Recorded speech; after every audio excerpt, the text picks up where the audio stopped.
Right, we are live. Hey guys, how's it going? Welcome back to the Kiwi Lads channel. We are here for a Champions Cup semi-final between Leinster and Toulon. It is currently almost 2 a.m. here in New Zealand, but this is certainly a game I was not going to be missing. Leinster in their 6th straight semi-final of the Champions Cup. Toulon, they pulled off the massive win over the Glasgow Warriors in their quarter-final and now getting the opportunity to go a little bit further in the competition. Now, there is only one way that we can see it be France versus France in terms of the top 14, and that is if Toulon get the win here to face up against more than likely Bordeaux and their game up against Bath. That is happening tomorrow, but Bath will be more than up for the challenge.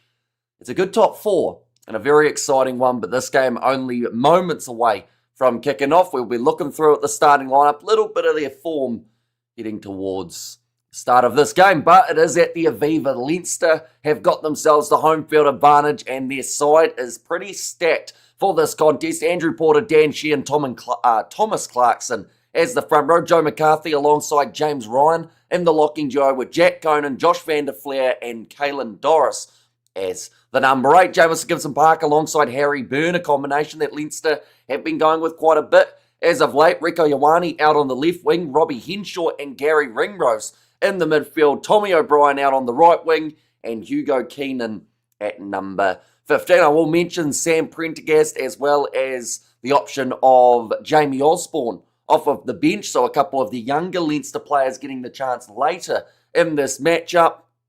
But by that stage, if everything goes right for Leinster, they should be in the lead by then.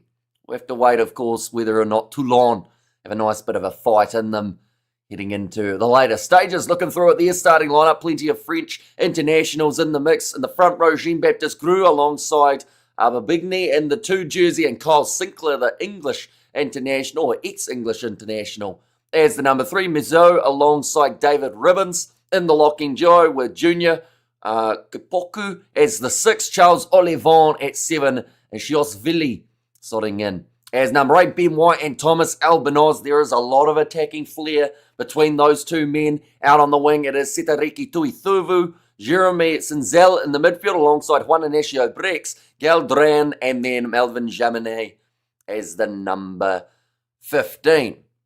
Now, on paper, this is a very interesting matchup. I will mention Leinster come in as slight favourites, but you can't always take that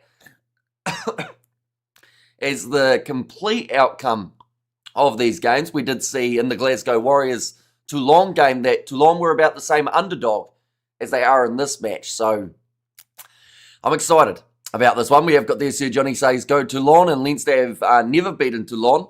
Says I am nutty there. And hello everyone. Let's hope for a closely contested game. Discipline will be the key to winning this game. And a full Irish team says, hey no, there's plenty of outstanding internationals across both of these lineups. Leinster, they've had a little bit of an up and down road throughout, I would say, the last 2 months or so, but this is when the business end of the competition, we've seen them do it before in terms of Leinster take down some pretty handy sides throughout their playoff matches. Their quarter-final, they found themselves getting a solid enough victory, I would say, to have confidence heading into this game.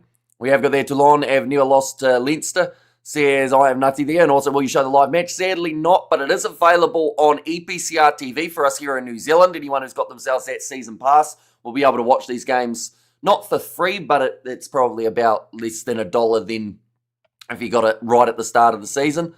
We have got there, what's up everyone? Man, I had great biltong and coke now. I'm almost sad. I ate it all so fast. Says Xander. And also, I've decided to back Leinster on Super Brew, but I have a gut feeling Toulon win. And Sheehan for the first try, says Patrick.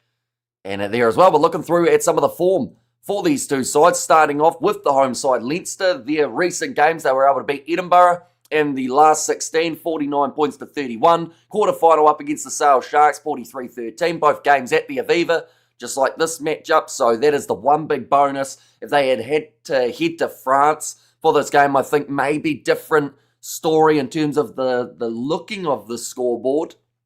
But this one, Leinster once again want to do it in front of their home crowd. They were able to beat Ulster away from home in the next round of the URC. Now, that is where Champions Cup, Challenge Cup, and those type of competitions really do eat into your URC squad a little bit and the lineups that you put out. We've seen someone like an Ulster start to slip down the table a little bit from the Challenge Cup being the main priority, but for Leinster, they've still, I think, done relatively well to balance the two comps. They did lose to Benetton in their game last week, 29 points to 26. But I think if you look through at some of the past years, that is not unfamiliar for them to have dropped a game just before a big Champions Cup playoff game.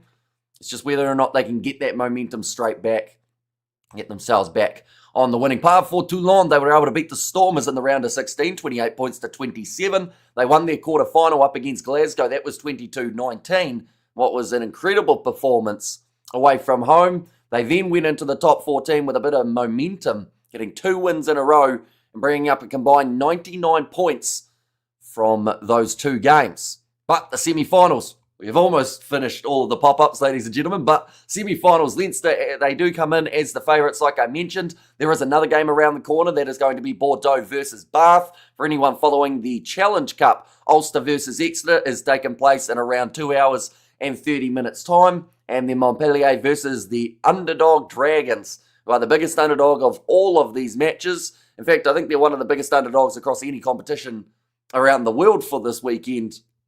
But they are hoping to do the job again. We have got their Bath will win the Challenge Cup. They aren't in the Challenge Cup though, Bath. They are in this Champions Cup. They have to beat Bordeaux in Bordeaux to be able to get the job done. We have got there, good afternoon, says Kyle Julius. Welcome in. You are doing very well. We have got there, Kia ora. Do you follow Brian Habana? I assume on social media you're talking. I don't think so. I don't follow. Oh, actually, no, I may do. I don't follow a lot of people, or at least not consistently enough to know if I follow them, if that makes sense. But he might be one of the ones that the account follows. We have got there, Sheehan First Try.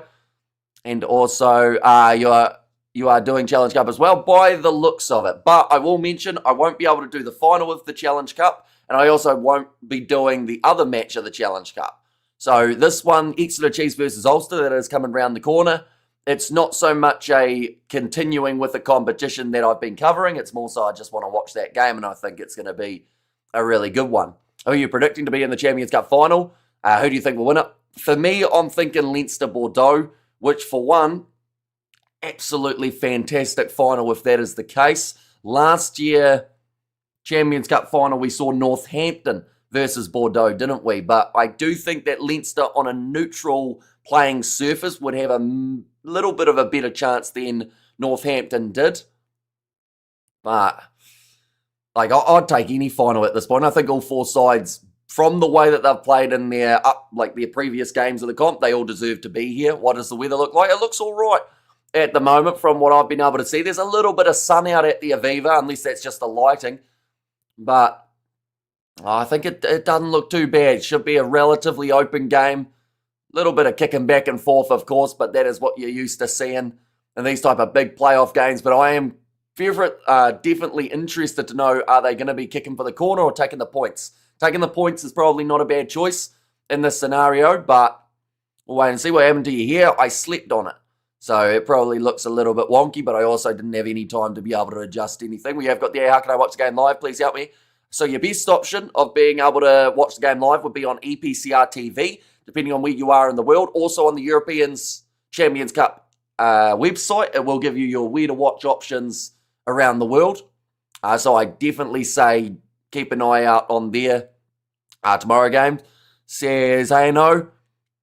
So yeah, Montpellier versus the Dragons we won't be able to cover for the Challenge Cup, and that is due to the Under-20 Rugby Championship taking place. But tell you what, the Aviva crowd are loud at the moment. They are excited for this game, as they should be. This Leinster side, and they go all the way in this Champions Cup competition. It was in this round last year where we saw the upset with Northampton managing to get themselves a massive victory over this Leinster side. But they don't want it to happen 2 years in a row. Toulon wearing the white, Leinster wearing the classic navy blue, and Luke Pearce, the man blowing the whistle for this big one. He posted a Graham story with me pitchside at the Sevens Friday. Says Dame set match. And we have got there, are you showing the match to us? Sadly not, because it would get me taken straight off YouTube within about half a minute with a copyright strike. We have got the Are You Doing the Bath game? Best not to ask yet because I haven't decided pretty much. But that one's going to be kicked off by Toulon, and the semi-final of the Champions Cup is underway. Rieko Ioane taking it nicely and passes across to Caelan Doris, who takes contact for the first time in this match. And already Toulon just lurking around that breakdown, trying to get the early steal and a penalty awarded. It looks like a little bit of afterwards is going on between, I want to say that was Junior Kapuku, who was getting involved with Jameson Gibson Park. Okay, fair enough, says Aino there. And we have got there, come on, Leinster by Super Brew, depends on you. And we have got there when it's the Championship Cup and Challenge Cup final. So the Challenge Cup final will be Saturday morning, 7 a.m. here in New Zealand on the, must be the 21st, or no, sorry, must be about the 22nd or 23rd of May here. And then alongside that, Champions Cup final is the next morning, 2 a.m. So it must be 24th of May. Hey, which way are you ignoring me? I'm not. You just said about Ben Stokes being a creepy guy, so I felt like that wasn't one that I should be reading out.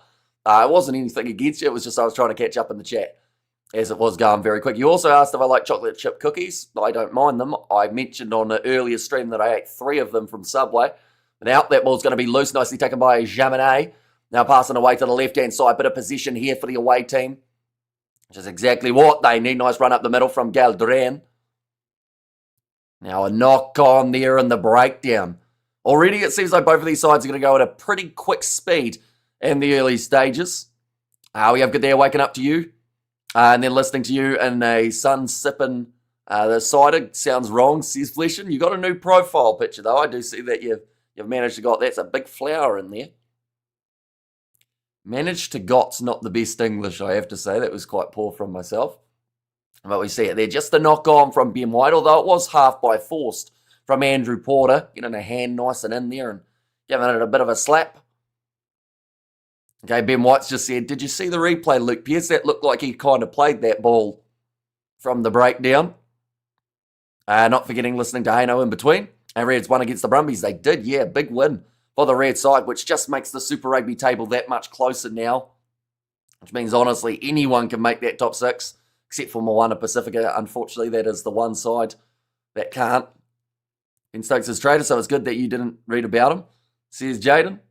That's a penalty there to Leinster. Right, early on in a Champions Cup semi-final, yes or no, do you take the 3? In my opinion, you do. Get those points on early. And that is exactly what Harry Byrne is going to be here, or going to be doing here. That is against Jean-Baptiste Grue. Nah, says BTW Panzer. Yeah, see, it'll be interesting to see what Bordeaux do tomorrow because they love kicking for the corner. I think almost more than any other side in the Champions Cup. I absolutely take the point, says Justin. Boo says, hey, no, nah. And also we have got the, hello, Hamish, says Kevin. Moana final game this year. And never take the 3. It bites you later on big time, every time. Well, not every time. Sometimes they almost, tell you what. They've just said 89% success for Harry Byrne. He's actually missed that kick. He has hooked it away to the left. Little bit of early nerves being shown. And Leo Cullen now looking frustrated. That's the type of one that you want early to go over.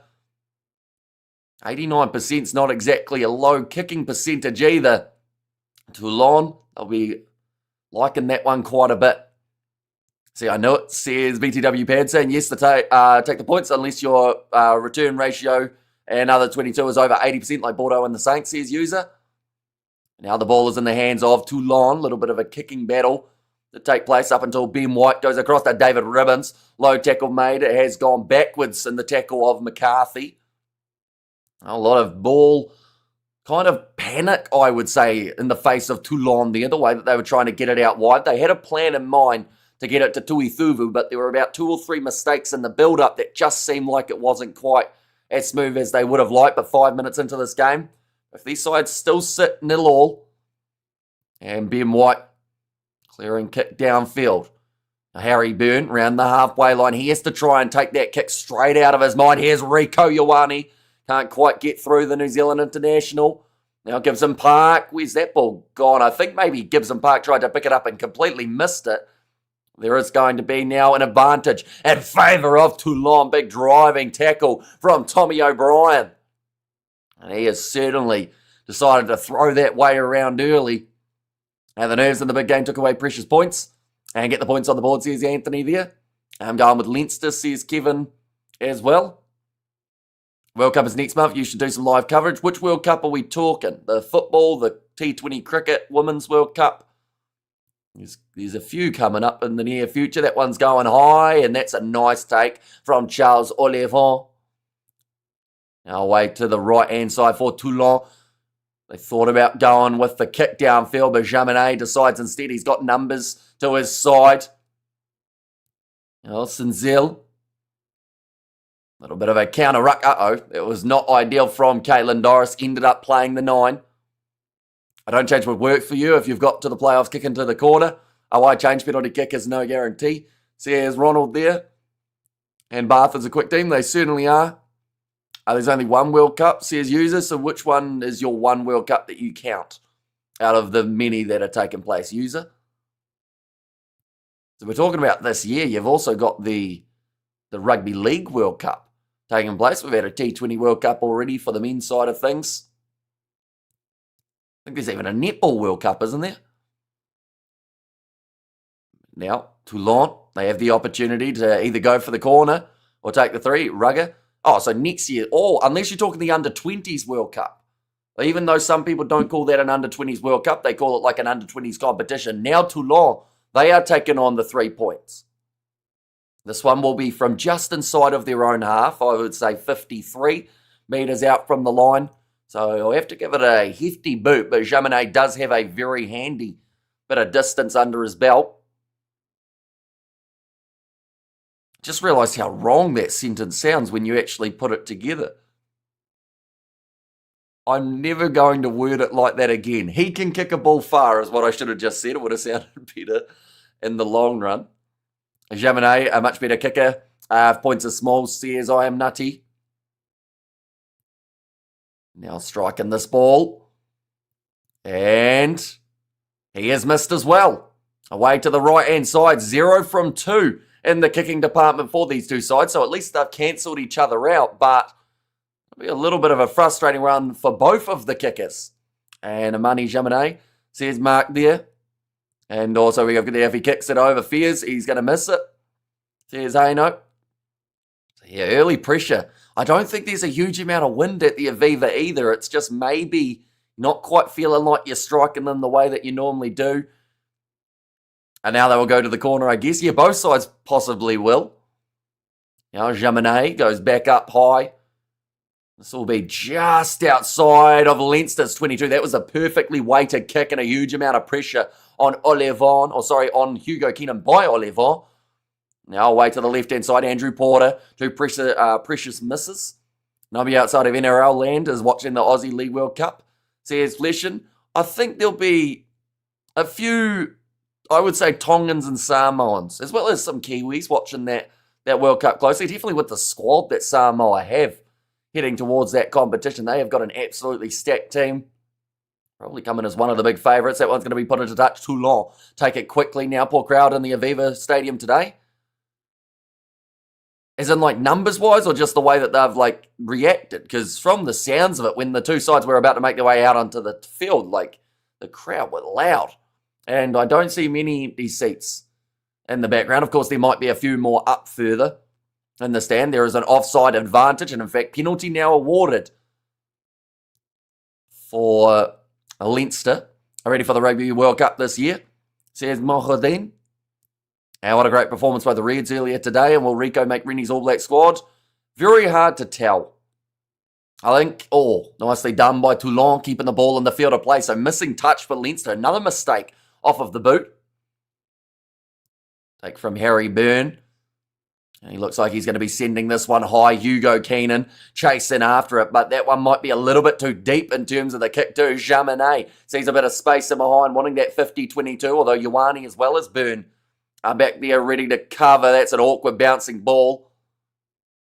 Now Byrne and kicks it for touch. That is a poor kick in terms of the time that he had. Now he really needs to have a reset here, Harry Byrne. He's made 3 mistakes off his boot. within the first 10 minutes of this game. This game can be decided by kicks. Not a confident start for both teams' kickers. So here's Anthony. That was phenomenally done. I think that was Thomas Albanoz. He was able to keep the ball alive, the Argentinian international. Nicely taken by Toulon, 40 metres out from Leinster's line. Going back across to the left now. Juan Inacio Brex. Caelan Norris trying to get in those breakdowns, looking for the steal.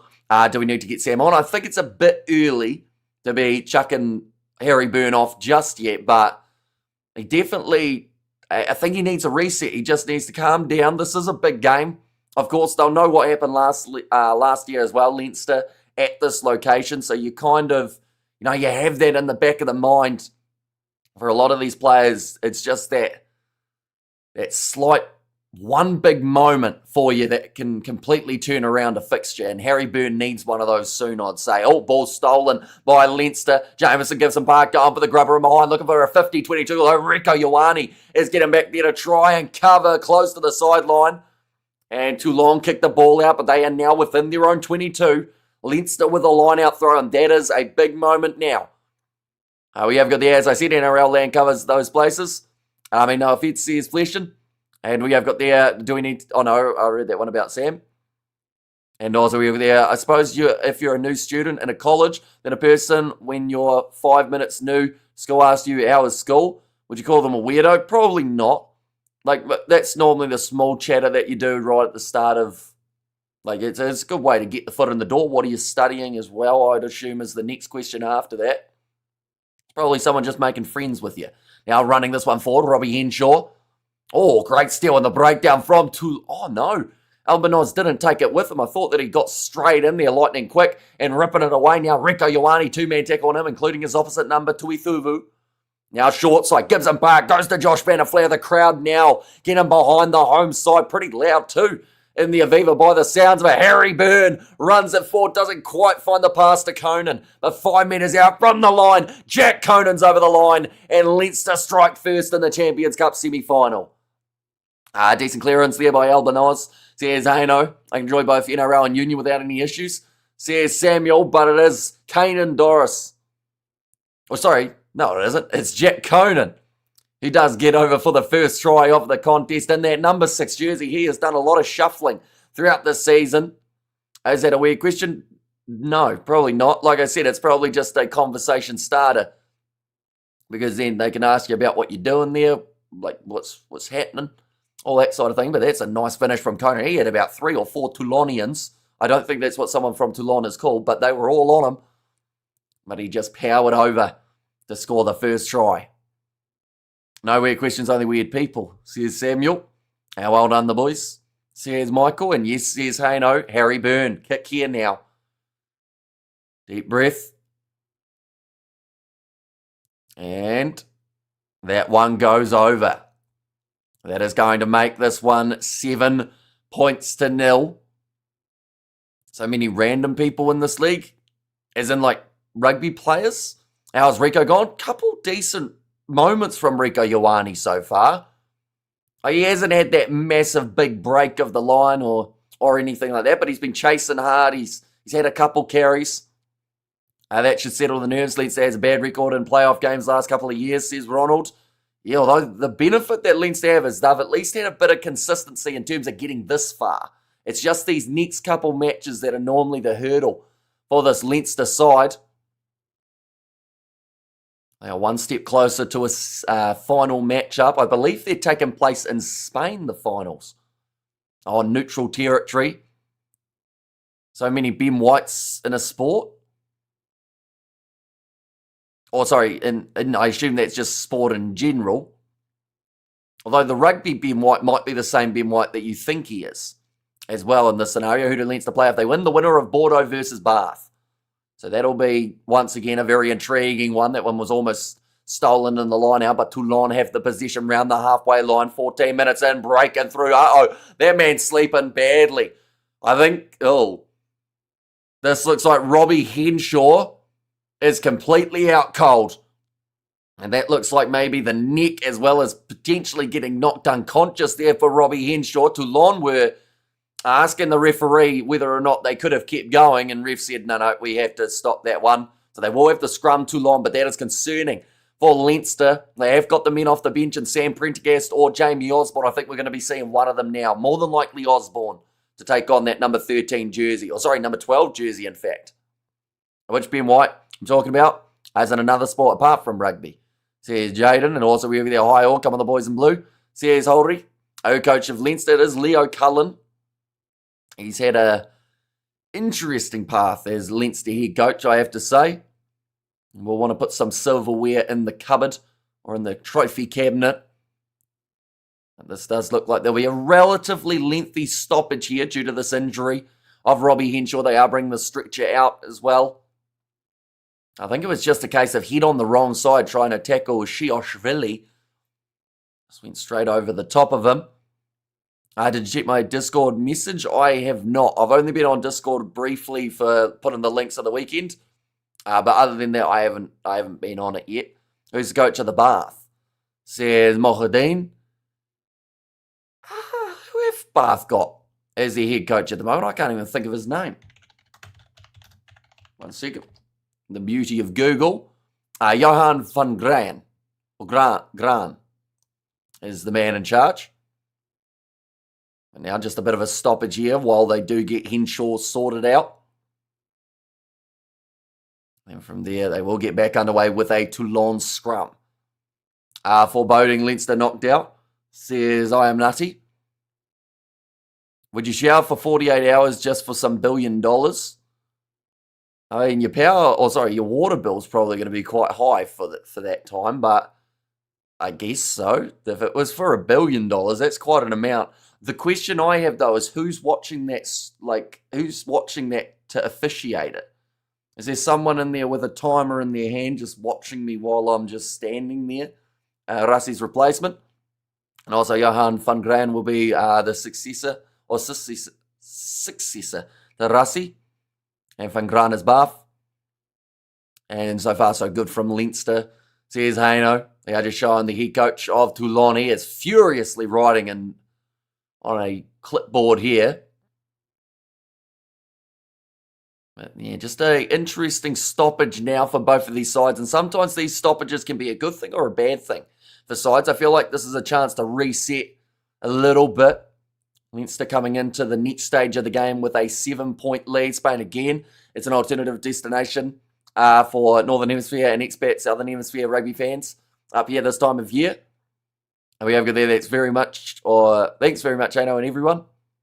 And you can wear an underwear though, and some shorts for your privacy, and half sleeves white shirt. Half sleeves white. Wait, so I'm almost going in just fully clothed. And just shower. Is it cold or warm water? Because cold water would be brutal. But then at the same time, for $1 billion, I feel like you'd probably be all right with it. Ulster going to win. Maybe. They haven't got Werner Koch in their team. And it was quite interesting watching their lineup on Instagram because someone was like, where's Werner Koch? And Werner Koch himself replied because they was asking whether or not he was injured. And he said, no, I'm not injured. I'm fine. So they've actually left him out of the 23, and some have argued that he has been one of the better players for Ulster throughout this URC and Challenge Cup season, but isn't given the opportunity in this big playoff game up against the Exeter Chiefs. Got quite a few familiar faces. If you have followed Super Rugby in the past, as well as a few other leagues, you get those guys in the lineups, such as a Tom Hooper. He is in there. Some would have wondered where he went from the Aussie rugby side of things. Just showing that run from Harry Byrne that initially, one phase later, led to the try of Jack Conan. Who else have Exeter got? They've got Joseph Dweber, they've got Scott Seo, Duff Jenkins as their captain. They've got Stephen Varney and Ross Vincent. Manuel Fioaboso, Leonard Cattell, Henry Slade. So a little bit of a mixture of different locations, but actually a pretty solid-looking team as a whole on paper. Wedding equals earpiece while the ceremony is going on. As you are hard of hearing, of course, says Tron Teron, and they are actually just having a moment here. The crowd giving a round of applause, thumbs up from Robbie Henshaw as he makes his way off the field. I think that one was more of a precaution as well to make sure that he didn't get his head knocked around, so they have strapped him all up. He's going to be taken off on the buggy now, but it brings Jamie Osborne out onto the field. Ulster Nosecock is leaving at the end of the season, says Neil Bester. Yeah, but you're still, I would think, like, unless you're really petty, you'd still play him in, like, big matches, unless they have realised the importance of him in the URC remaining matches. That could be it. Because at the end of the day, Ulster are in about maybe 6th or 7th now, compared with where they were a few weeks ago. They've slightly dropped the ball in the URC, so yeah, maybe they do want Vernicock to be fresh as he can be. Heading into that one, quick tap, taken by Toulon. And there's going to be a penalty now. Oh, Luke Pearce speaking French, so I have no idea what he said there, but it is the penalty awarded to Toulon. Are they going to take on the 3? Yep, David Ribbons is pointing at the post. And they're going to take it on again. Ioane Tacento, I think they're going to leave him out on the wing and just chuck Jamie Osborne into the midfield, which is something that he's done a lot in the past. James Lowe was back from injury, had surgery, was back on the pitch this week. Says Michael. Oh, so he'll be back in time for URC playoffs, right? If all goes well. Now, which rugby competition is the most competitive and supported compared to the other rugby competitions? It depends on who you really talk to. Because some people despise competitions that isn't their own. But, you know, I would say the most even's a difficult one because it depends on how far down in the teams you go. You know, URC, for instance, top 9 sides currently still have a chance of making the quarterfinals. In Super Rugby, top 10 sides out of 11 still have a chance of making the top 6. So, with the exception of Moana Pacifica, you'd maybe win an argument if you said Super Rugby. But normally, like the URC is very competitive. Top 14 across those sides at the top normally can be. Premiership's the same. Anyone can beat anyone on any given day, which is what makes all of these competitions so exciting. Then you chuck them all into the Champions Cup and watch just chaos commence. Do you think Ibanez will ever play for the Springboks again? Probably. He just needs to avoid injury, would be his big one. Now, Ben White inside of his 22. Kick did go over from Jaminet, so it does make the score 7 points to 3.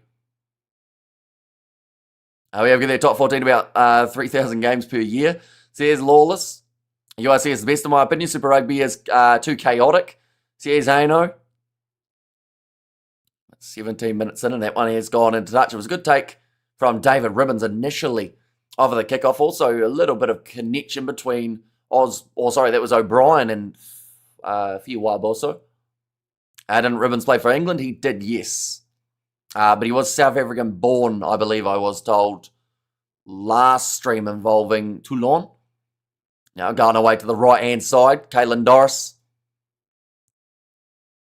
Now Gibson Park, back across to Osborne, but his first touch of the day now. Tommy O'Brien, nice hands there from Leinster. Rico Ioane running towards the corner, somehow stays in the field of play. The heels were very close to touching that line. Gibson Park inside ball there, moving it around here. Leinster flawlessly. Andrew Porter, 2 metres short of the line. Now Gibson Park, big decision to make. It looks like they're going to shift it out to the right. Harry Byrne, about 4 different options. Caelan Doris with the offload to Ioane. He had no space to work with there. It just took them that little bit longer to get it moving. Porter sets it in the middle of the field. So inside of the 22 here for Leinster. Toulon watching very closely with their defence. The Sharks out of the URC, they certainly are, yes. Now going away to the right, Gibson Park moves it on now. Emmanuel Fiuwaboso, good hands there from Leinster though. After he made the tackle, still managing to shovel it on. Sinclair almost could have got himself penalised there. Now Doris with Gibson Park getting straight to that breakdown afterwards to keep this ball alive. Leinster, they do have one of the quickest ruck speeds around. Andrew Porter does get a couple metres short of the line again. Gibson Park, he goes himself and he scores the try, says Luke Pearce. He almost fumbled it there, Gibson Park, with the way that he went around the side. One of the Toulon players got just about there, but Gibson Park scores the second try of this Champions Cup semi-final. And Leinster at home now have a solid lead. Top 14 in Premiership, don't watch, so can't say. Says Haino, and Champions Cup is the best, says Lollipop. He can play for the Box in October, and considering the Springbok injury crisis at lock. They're just checking the foot of Rieko Ioane here. Oh. They're going to check it.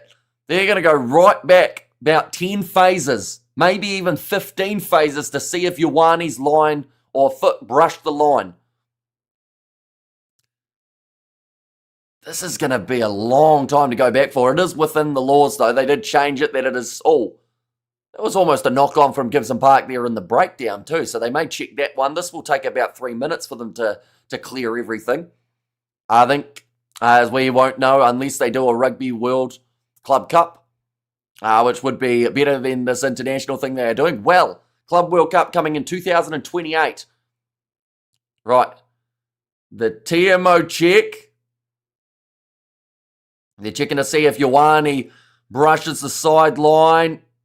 I think he's all right there, Rieko Ioane. That heel was extremely close. That back angle shows that it didn't connect, but this side angle might show something else. Tell you what, he's as close as anything to that sideline. I don't know if this actually touches for Ioane. See, it looks like it should have, but I think he somehow kept in the field of play there. Literally game of a millimetre. And then it will just be this next breakdown. Gibson Park to see if he's knocked it on here.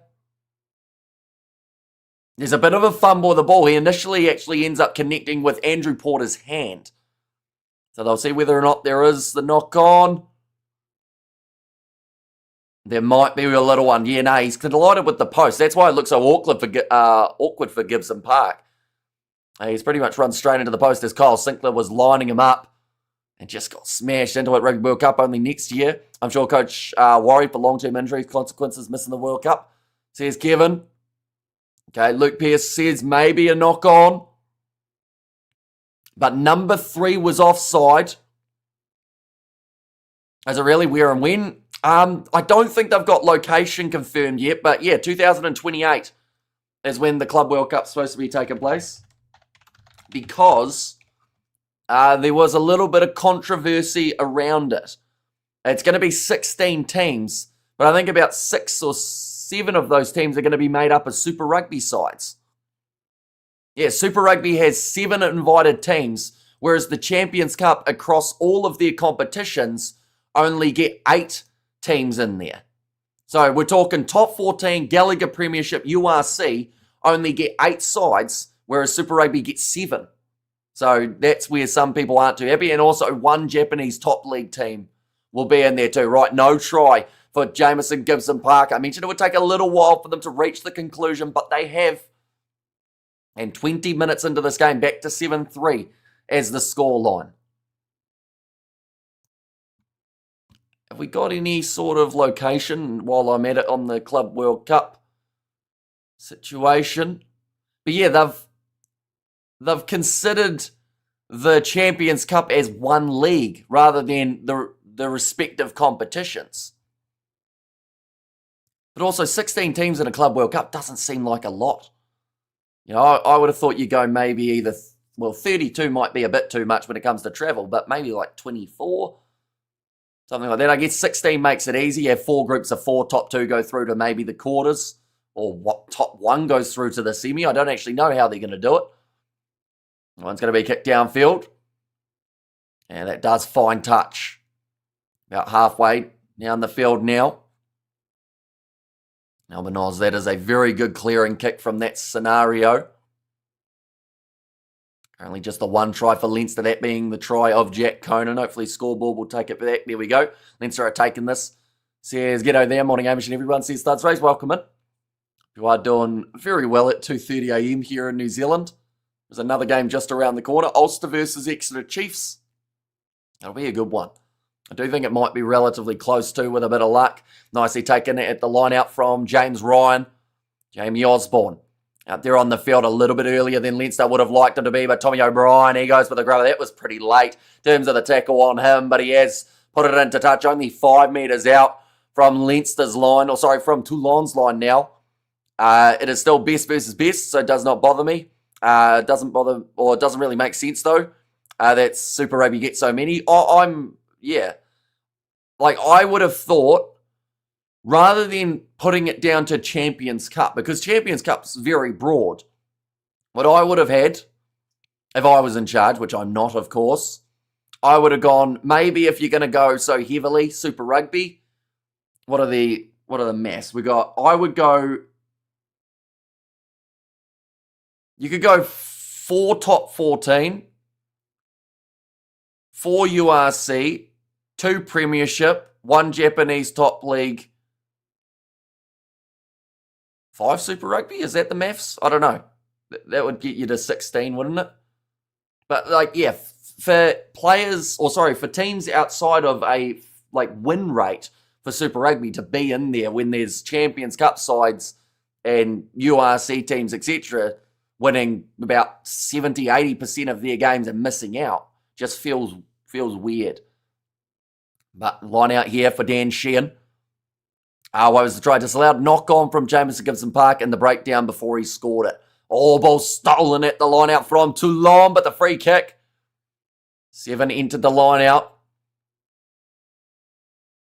Oh no, but Big Nay came in. That's just daft based on that and the lack of attention the South Africans pay to the Champions Cup. There'll be no South African team at the Club World Cup, which makes no sense. And even if you were going to do it, I've just thought of it. They do have actual kind of province sections of the URC, don't they? They have, like, Scotland and Italy combined. They have Ireland, South Africa, and then the Welsh teams. Maybe you could even look at it as you pick the top qualifier from each of those ones. But then saying that, I think that, like, just in general, top 4 of the URC would make sense to me. It's going to go into touch. And it's in the in-goal area as well. Tommy O'Brien just not quite able to get there. I always confuse those two. I think I have for the past 2 years. So yeah, it's bollocks. It's going to be played in a Saudi Princess Harem where he only knows about the All Blacks. I can guarantee the French teams won't send anything above their under-20s team, says Fleshen. Yeah, depending on what time of the year it takes place, it might be... like it could end up just being a throwaway tournament, which would suck. The fact that it's taken so long to get a Club World Cup for it to then not be done in the best possible way. What's the best rugby games you've ever live streamed besides World Cup games? It's a good question. I did thoroughly enjoy the Under-20s Rugby Championship New Zealand-South Africa game last year. Outside of that, it sounds kind of bad, but as some of you know, my memory's starting to go. I know I'm only 26, but I think the amount of hours I've sat here and the lack of sleep has started to kick in. I actually forget pretty much 90% of games within the week of them happening, which is it's not ideal. Sometimes I have little snippets in my brain, so like I can't remember the best game that I've watched this month. I know that like definitely up there would have been Northampton versus Bath in terms of the back and forth. But, penalty goes the way of Toulon. 24 minutes in, and this is another opportunity to add the 3. Yeah, like, it's got to the stage how midweek I'll forget the results of Super Rugby the week, like, that's just taken place. Which is not good, but I guess it happens. I seen it there, Ben White just trying to pick up that ball, and Caelan Doris was on him. And this is good rugby, says Aino. It's very even between these two sides at the moment. That try, it got disallowed for Leinster. It could have been a bit of a turning point in their favour, but Toulon are right back in there. Going to get some sort of momentum going. This kick has to go over for Jaminet, though.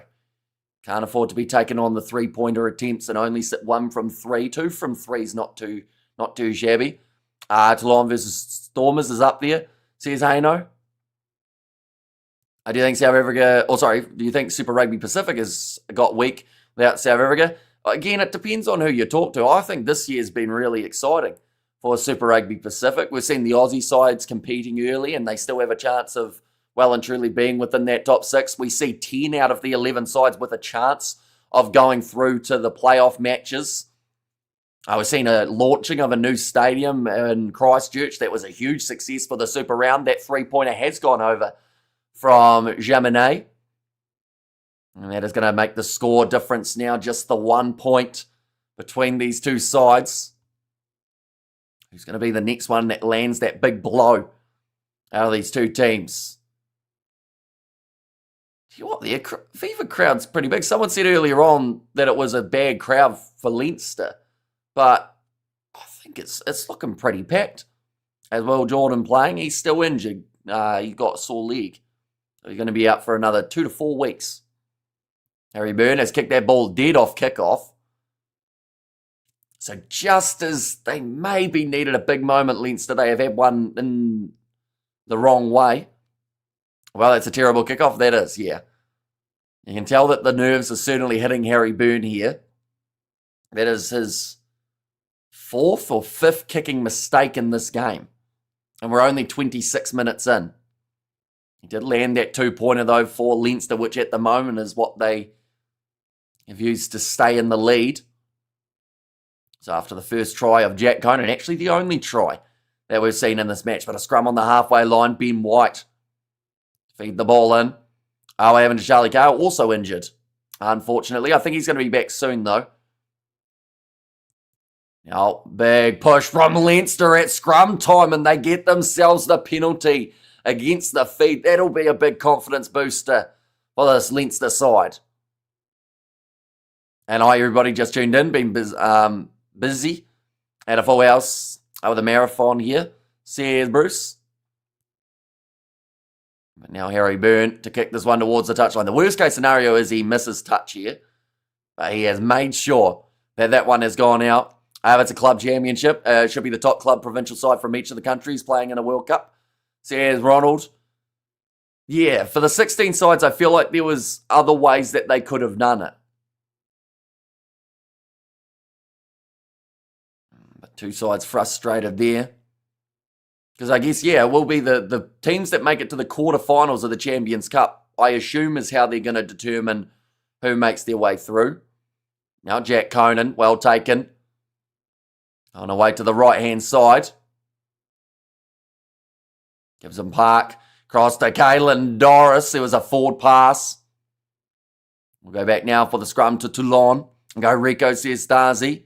If Leinster win, will they keep their top players away from the URC for longer?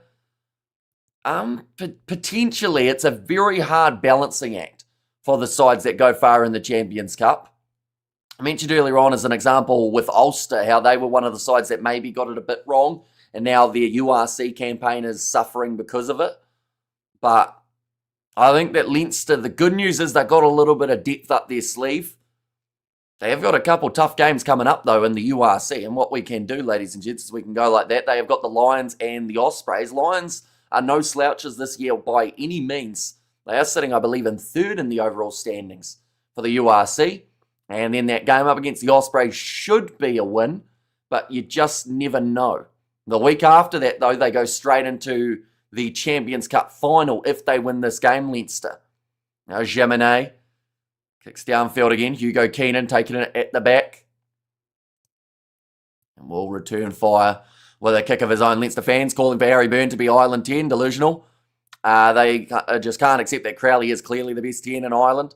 Has been since Sexton retired, says the Tig.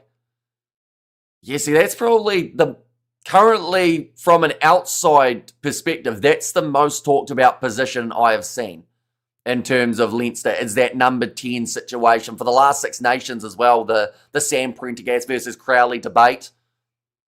Now going short side, Gibson Park, about 22 metres out from the line. Toulon almost able to get the steal. Sinclair a little bit slow, getting back up to his feet. Here's the run from Jack Conan.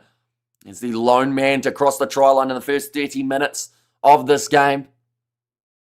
Now crossfield kick from Byrne. Emmanuel Fairway. No, in fact, it's going to be, Tui Thugo. I'm thinking of the next game who's wearing the number 11 jersey. The Fijian out wide. Takes a good catch. And we have got their top 25 clubs worldwide lists were released. See, that would probably be one that's a little bit down to... I'd assume it's just statistical, right, in terms of teams that they play in their own competitions. The foot was in touch, but I believe he called for the mark first, did he? Did he avoid the mark? He looks disappointed, the Toulon player. So, yeah, it's actually Leinster's line out. That was weird not to call a mark. I don't understand why they don't finish either the URC or Champions Cup and then the other. It's jumping between the competitions that creates issues.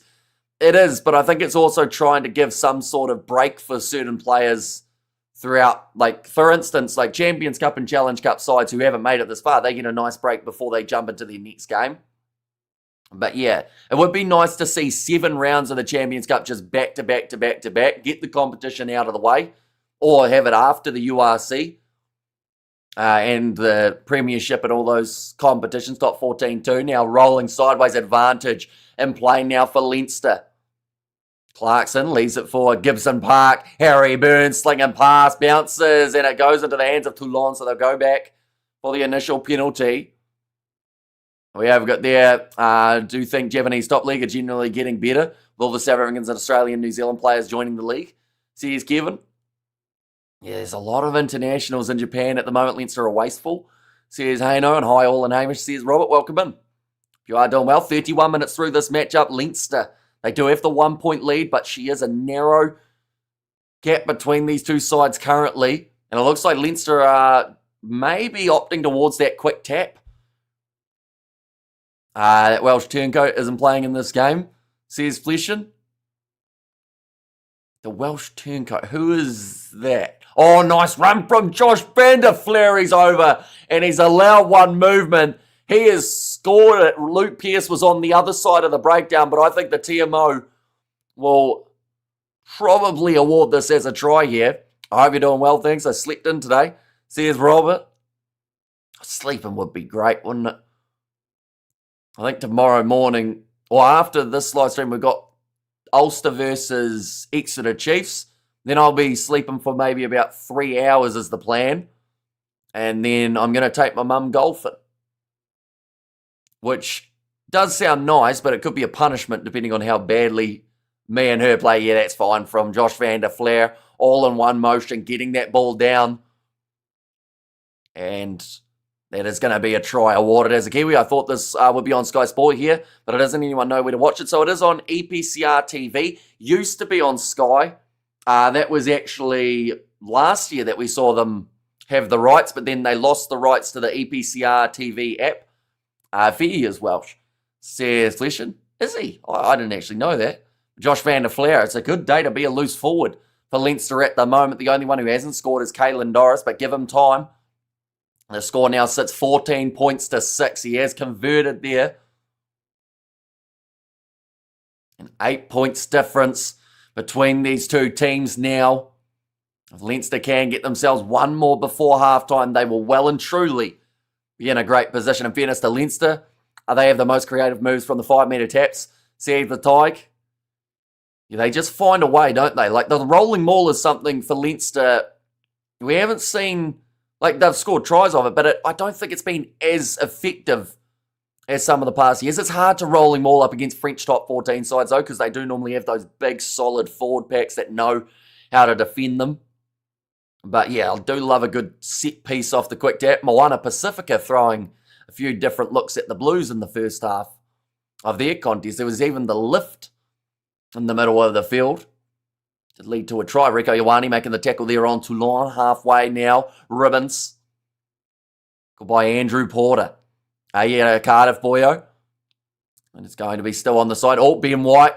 And I believe it was Josh van der Flair as well as Gibson Park, both getting themselves offside. This will be an interesting one, whether or not we see them take on a 3-pointer for this Toulon side. A little bit of a slip there for Albanos.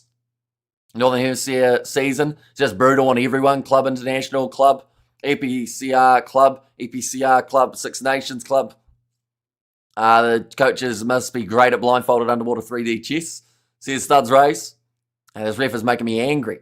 Says, I know there is another advantage in favour of Toulon. 22 metres out from Leinster's line. Ribbons going in behind. Wide cut-out pass. Nice step from Jaminet. Inside ball. It's going to be dropped.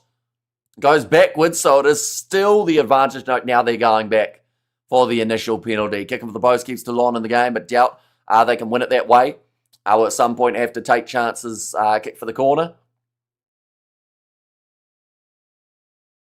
Okay. Doris is just getting a bit of a warning here for the amount of infringements that Leinster have given away in recent times.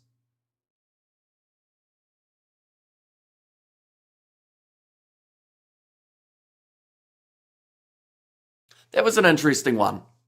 So Caelan Doris was looking for a jackal. And, oh, there's a TMO check for something here.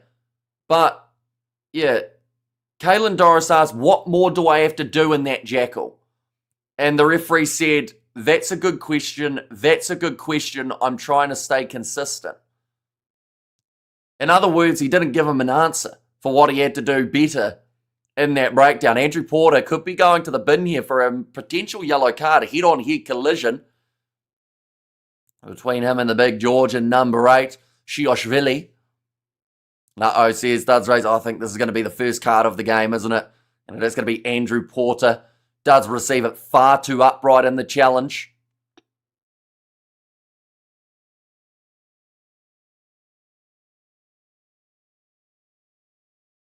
Okay, yellow card for Andrew Porter.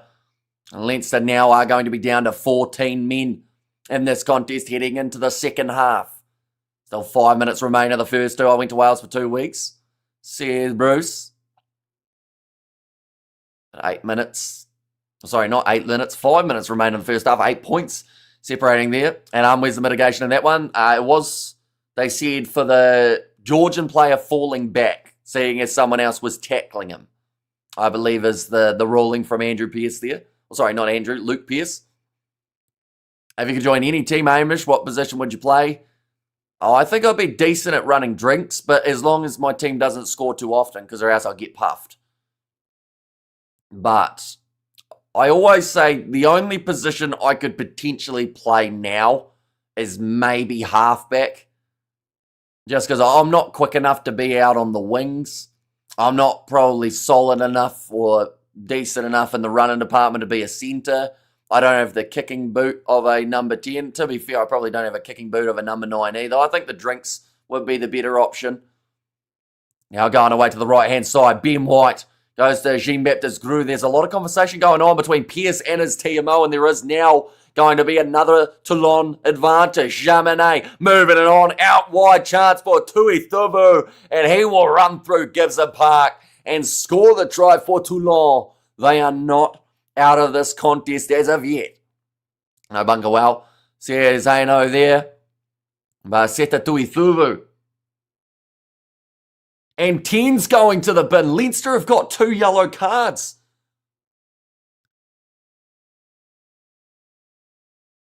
Ten's hiding. Harry Boone had the right idea. Luke Pearce was looking around for him. Harry Boone was behind the post going, no, don't see me. But now, they're down to 13 Leinster. How quickly a game can change. Literally 2 minutes ago, Leinster in control, 8-point lead, no concern in the world. Now, Toulon have scored, Leinster are playing with 13 men, and this is going to be a very difficult period for the home side throughout the next 8 or so minutes of the game. This could be momentum shifting well and truly, and some, in this contest. Strike of the ball, and it's missed away to the side, so it keeps the score difference 3 points. Another Leinster card, and Toulon gonna run away. Yeah, if Leinster aren't careful throughout this next 10 minutes, this could be the match. Realistically, if they score twice in this time, Toulon, they will be in the box seat. And they've still got, like I said, 8 minutes to be able to try and do it. Leinster are going to have to dig deep here and have to make their tackles. And I don't think Luke Pearce will hesitate to reach for the pocket again if they end up giving away another penalty inside of their 22. Leo Cullen, face of a man who was not happy with what has just occurred.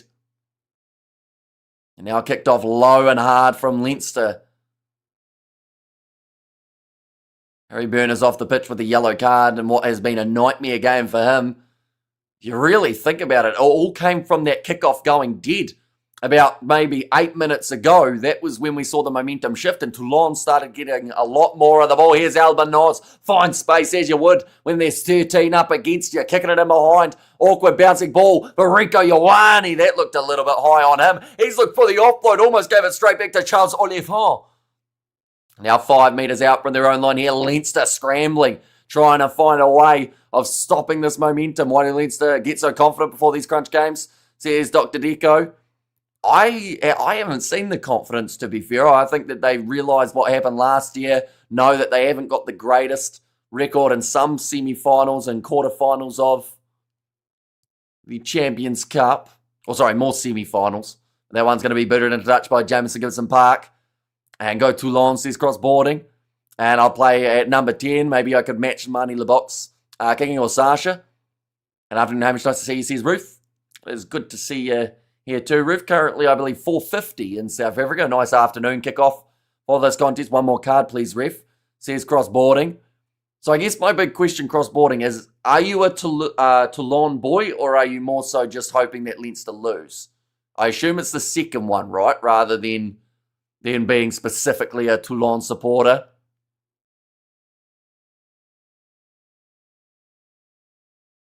Okay, there is a Leinster player here.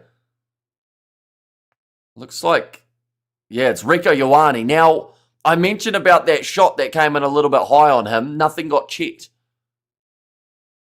They're mentioning there on the commentary as well that there was a bit of a high shot on Ioane. They're going to show it now. Olivon coming in.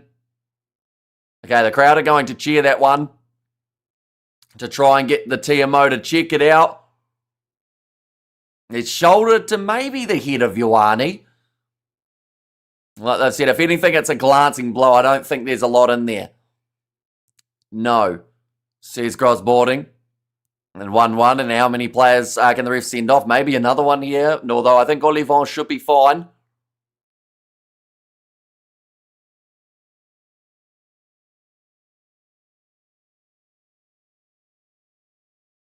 Okay, so Doris is hoping that they'll end up with a yellow card. Okay, so no head contact. They're going to play where they are. And that's nothing says that's raised. Yeah, actually, from that other angle, it looked like Ioane didn't even get glanced on the chin.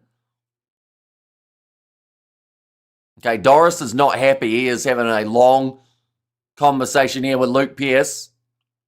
And a possible all-French final would back Bordeaux to win, says Anthony. Yes, a neutral ground as well would make it a lot more intriguing. But now, line out here, going to the front was the Toulon line out.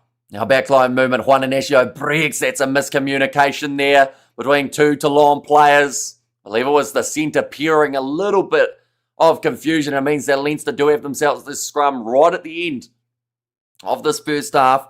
The ref is going for Toulon. Says cross-boarding.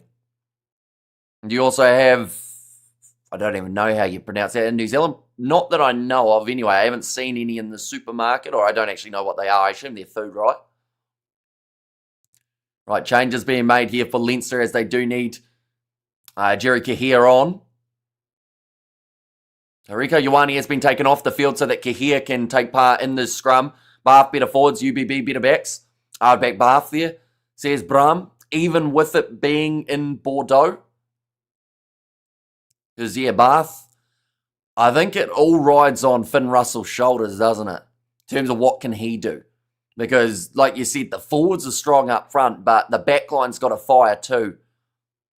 Russell, in these big type of moments, he loves playing in those games. Not too many bigger games for Bath in that semi-final. That'll be a penalty. Won by Leinster at at scrum time. Right, Doris making a decision here. He's called all of his forwards over. And this is now the decision. Do you tap and kick it into touch, or do you go for an attack?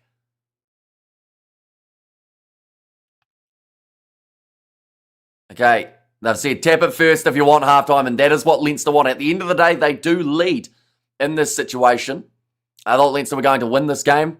Then I saw he was reffing. Says operator hoot. And hi, Hampshire lads, what's up? Welcome in. I hope you are doing very well. How did Leinster get 2 yellow cards in 2 minutes? Is the ref French? He speaks French, Luke Pearce, but no, they just repeat infringe right inside of their own 22 for the second one from Harry Byrne, and then also the first one was head-on-head contact. It seems like it's just going to stay as a yellow for Andrew Porter. I'm doing okay. I just had a birthday burger. Was it your birthday or someone else's, Big Rick? We have there lol from Robert.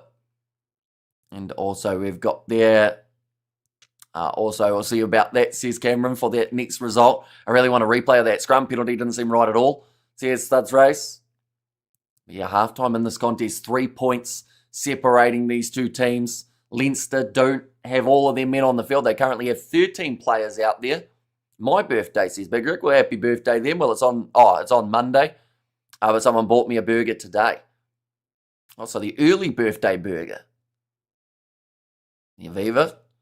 Decent crowd in attendance for this game. They want to see a victory for this Leinster team. The winner of this game will go on to face Bordeaux or Bath. That game has taken place pretty much 23 hours from now. Maybe it is an unconscious bias, but I always feel that Pearce is inconsistent against Irish teams, says Operator Hoot. And it's the best kind of burger, says Robert. As in, the best kind of burger is a birthday burger, or the best kind of burger is one that you haven't paid for? Or like someone else has paid for, I should clarify. You haven't just stolen the burger. Head on head, it is instant yellow. Even red card, but a crotch botch is just a friendly warning. Why is the final in Spain? They do like to have a neutral location a lot of the time for the top 14. Or sorry, not for the top 14, for the finals. I think last year's final was in Wales, right? Am I remembering that correctly? I guess the free burger, says Robert, and Leinster lead, great stuff, says Hayno. There too, but second half is just around the corner. Do you think the quality of referee has improved or become worse? I think that the law book in rugby is far too long. And with that means that there is... What's that bloke doing? He's done like a halfway roll. Oh, it's the Leinster mascot. He's doing a bit of a situation, try and fire up the crowd. I don't think anyone's watching him though.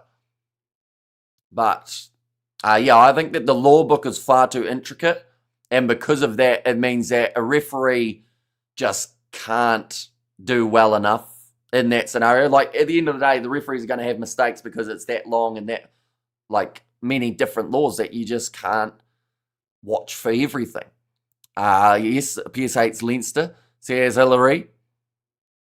And also, people bid to host the final, says I am nutty. And it was Harvester, which I think is a British thing. So I don't know where'd that go. I don't know what to compare it to, says Big Rig. Yep, laws are impossible to apply consistently. And there's also, like, there's the slight differences in referees. Some look a little bit closer at the breakdown. Some look a little bit closer at the other, like, moments in a game. But, yeah, like, a simplified law book, I think, would go a long way. But at the same time, I don't think they're going to do that. Mistakes, Burn.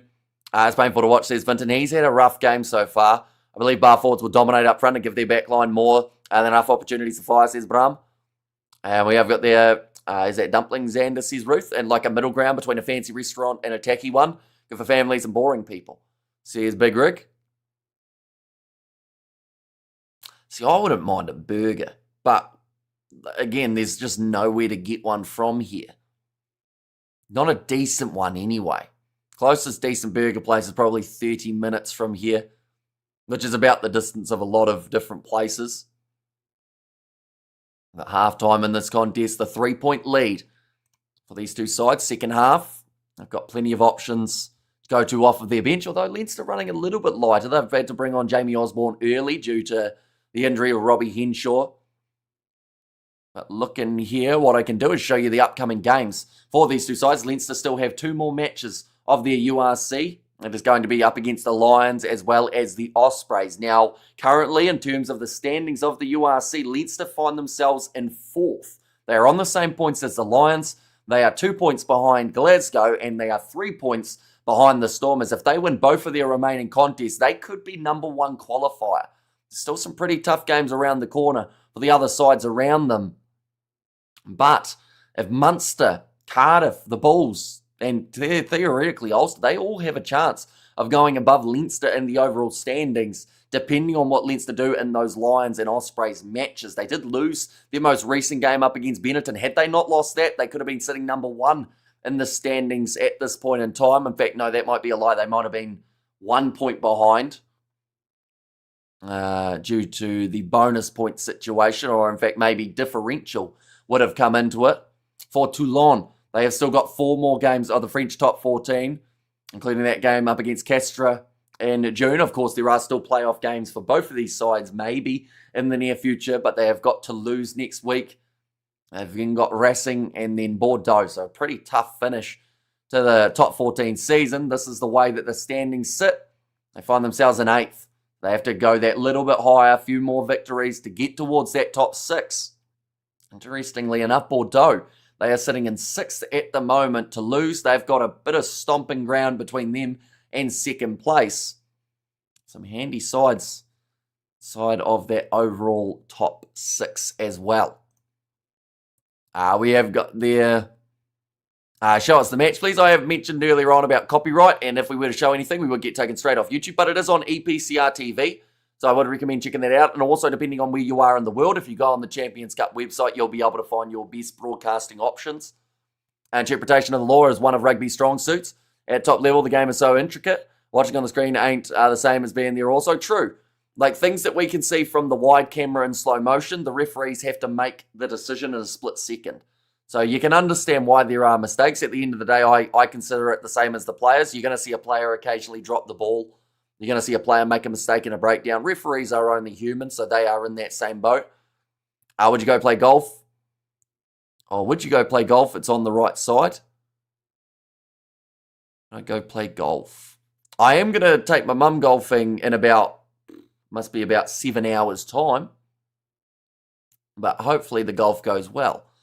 How much would you rate a Big Mac out of 10? I don't rate it high. I've never had a Big Mac.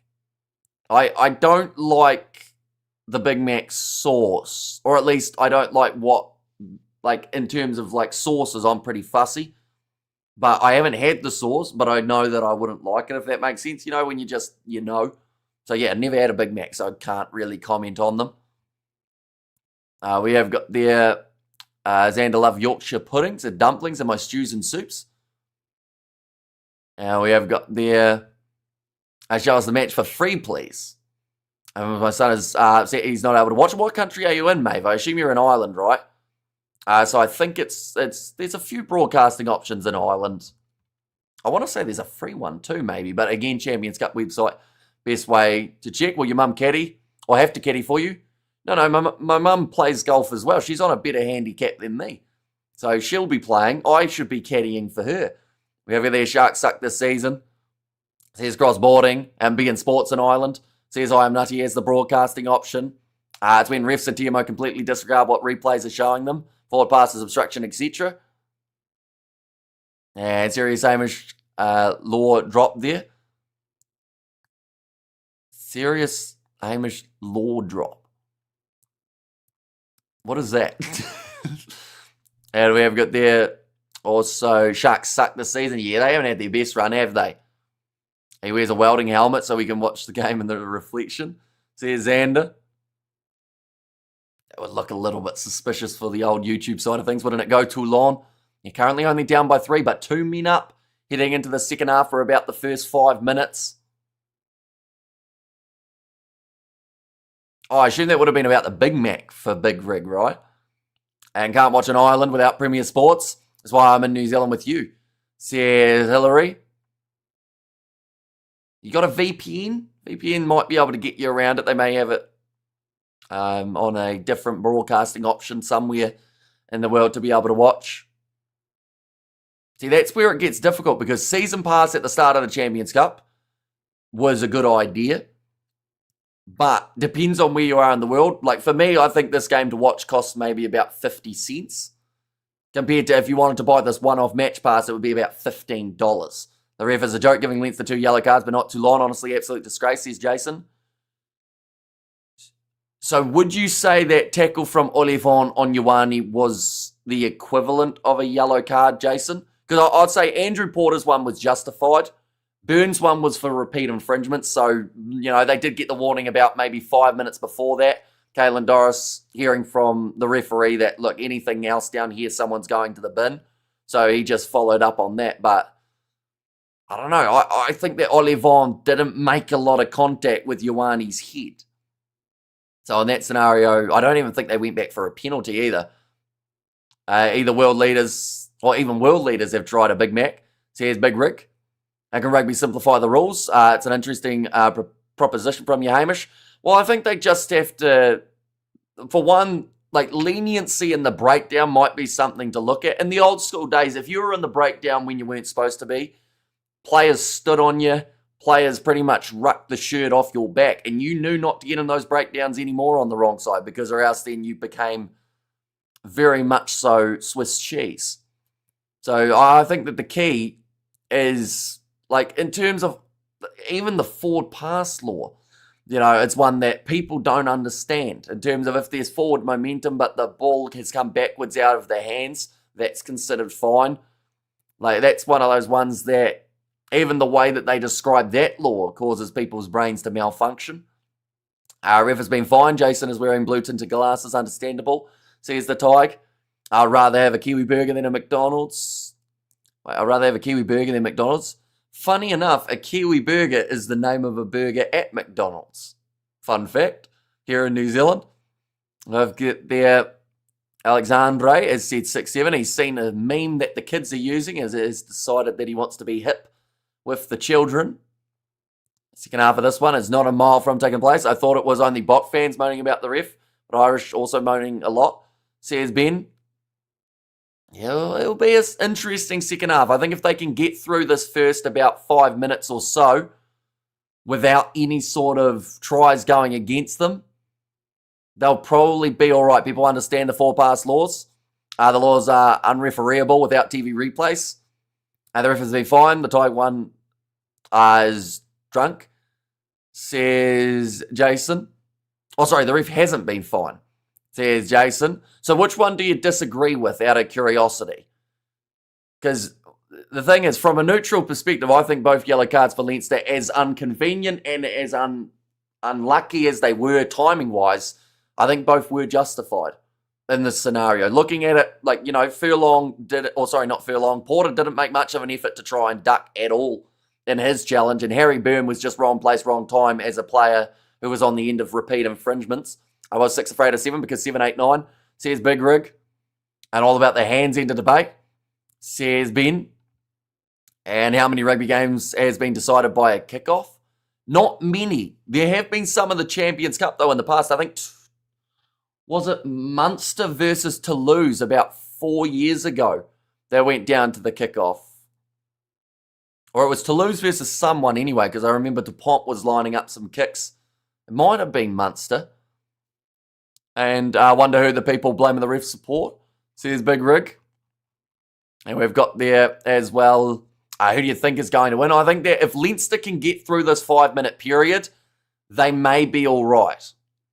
But I would say more than likely, if they don't get through it, they're going to be in a bit of trouble. If the ref is incited in the hands, is unsighted on the hands.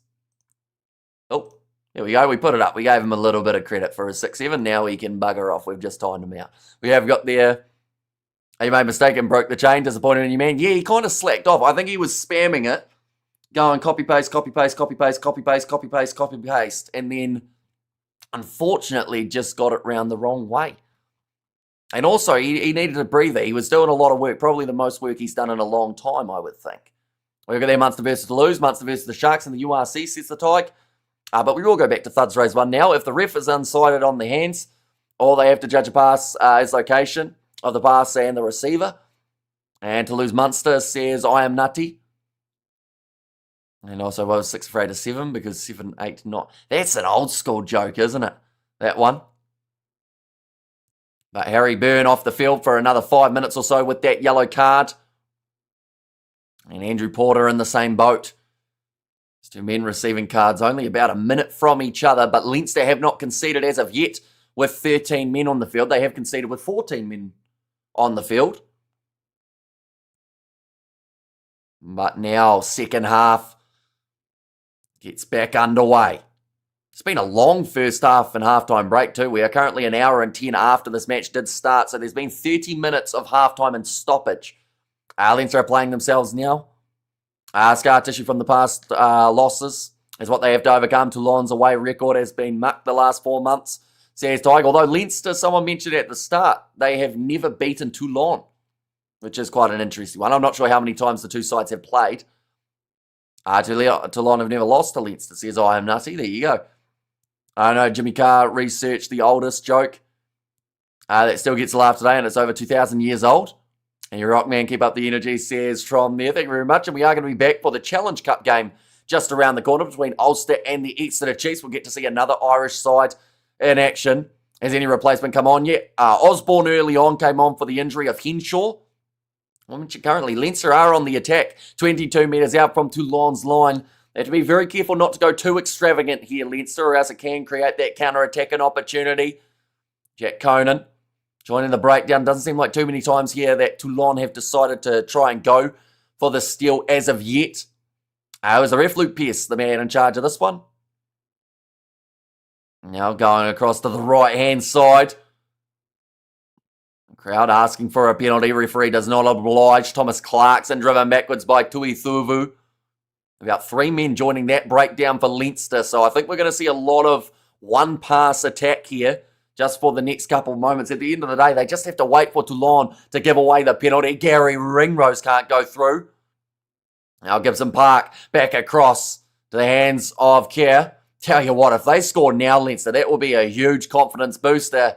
And I'll go one more than that. I think if Leinster score now, they win this game because of what that will do for their psyche and morale out there on the park with 13.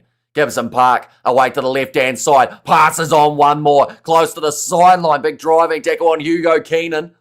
They still haven't been able to get that turnover that they're looking for here. Toulon. Now David Ribbons holding up Caelan Doris briefly. Leinster down to Josh Vanderfleer. That looked high. And tell you what, if that other one of Porter's a yellow, that one will definitely need to be checked as well. Gibson Park looking away to the right-hand side. Goes off to Jack Conan. Pure attack here from the Leinsterman. Now Clarkson dragged down. Almost a chance for a turnover in the breakdown for Kapoku, but can't get it. Now breaking away. Close to the try line. McCarthy will be just short. Dan Sheehan. Pick and go from him. Passes across. Advantage for offside. James Ryan is held up over the line. They'll go back for the penalty. But yeah, there was a big collision there. And I think they're now going upstairs for it. Scoreboard still says half-time, says cross-boarding. I think it wants a longer break. As it's the second half, guys, it certainly is. Currently 43 minutes through in this contest.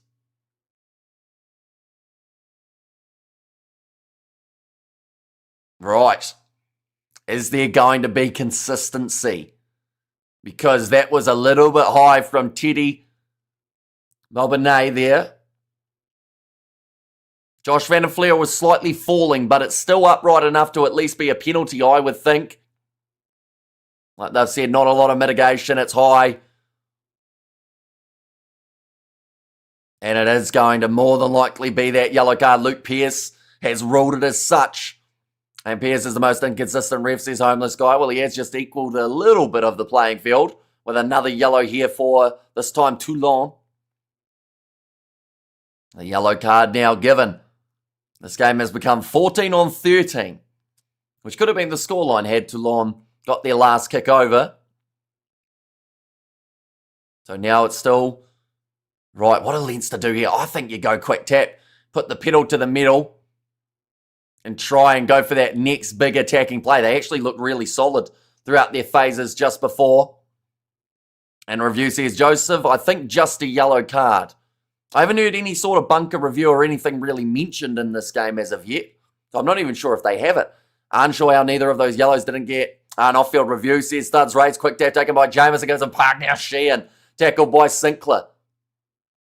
Josh Vanderfleer passes it across. It's a bounce ball to Gary Ringrose. And he scores for Leinster. With 13 on the field, they have come away with a try that now gets them the 8-point lead. And Toulon another try soon. Leinster throughout this time, they have spent a while on attack here, which is the perfect scenario when you are down players. How's Ben White doing? He's had some solid moments, Ben White. He will need a very influential second half, though. They have got the option of Baptiste Serran off the bench, too. And if you try to try, says Ruth. Yeah, so it was a pretty rough pass initially, but then Ringrose got the bounce of the ball. Thomas Albanoz and also Tui Thuvu tried to stop him, but couldn't. And a good grounding of the ball for Gary Ringrose there. Can we just cancel all rugby if the TMOs do their work every match? No players will be left playing. So many tackles are high. Play with headgear maybe, says Ben. And also give their great work, Leinster, says Mr. Michael. Oh, trying to charge down early, and he's missed the kick. Right. That's something that they maybe could have looked at. I think one of the Toulon players left the line early, but he has hooked it away to the side for, I think it was Gary Ringrose, who ended up having to take that kick.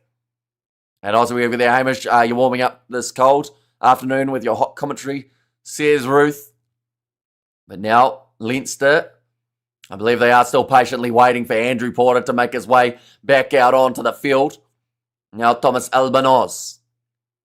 Vakier has made his way back off the field. That is for Ioane. So Porter's back out there. It's now 14-on-14 for the next 2 minutes until Leinster do have a numerical advantage for the next 6. Toulon are to lose with these rules. Says Big Rig.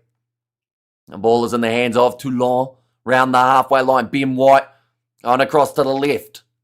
It's the first real time that we've seen Toulon actually have a bit of possession throughout the second half. Jaminet now kicks it downfield. Nice take from Gibson Park from inside of his 22.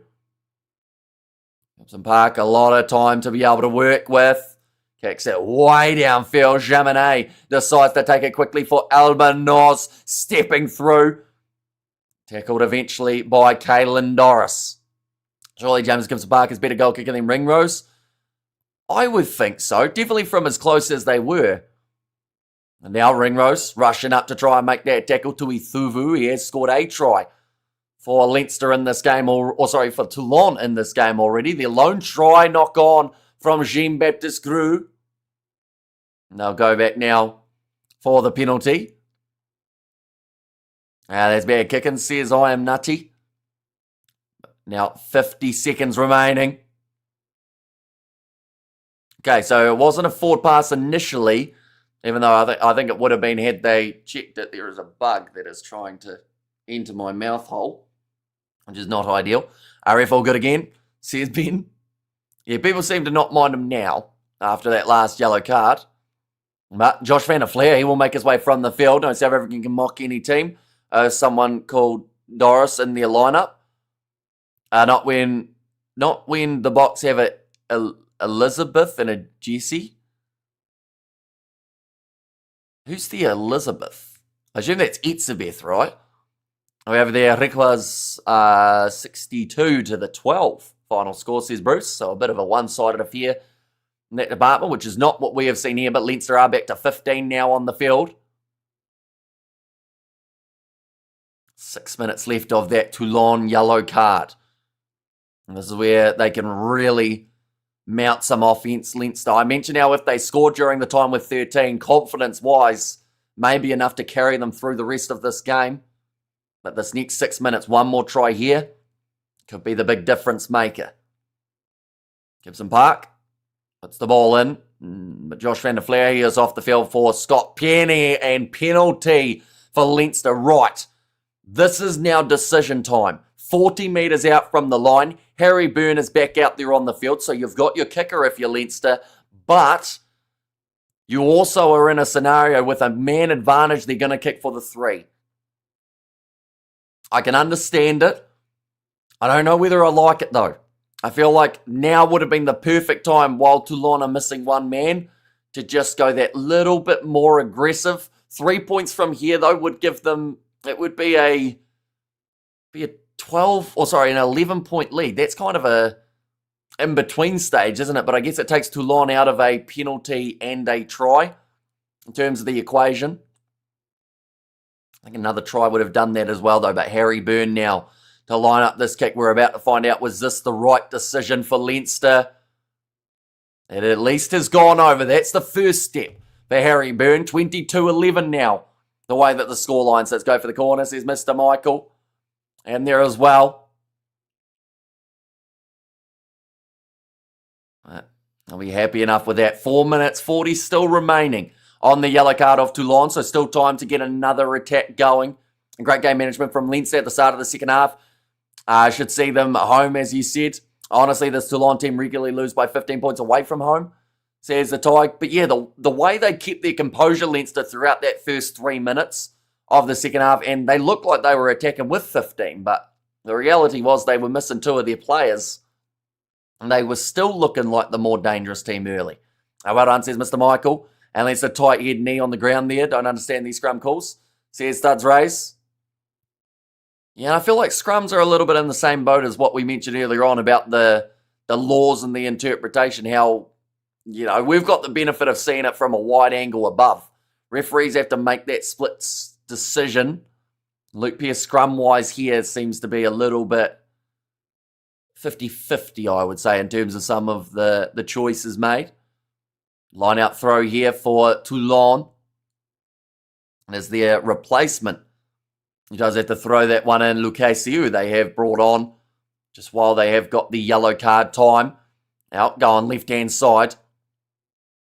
Going for the spin there and trying to get it off. Though it looks like Leinster have turned this one into a maul. It is now called as a tackle. They do have to release. So 30 minutes remaining in this contest.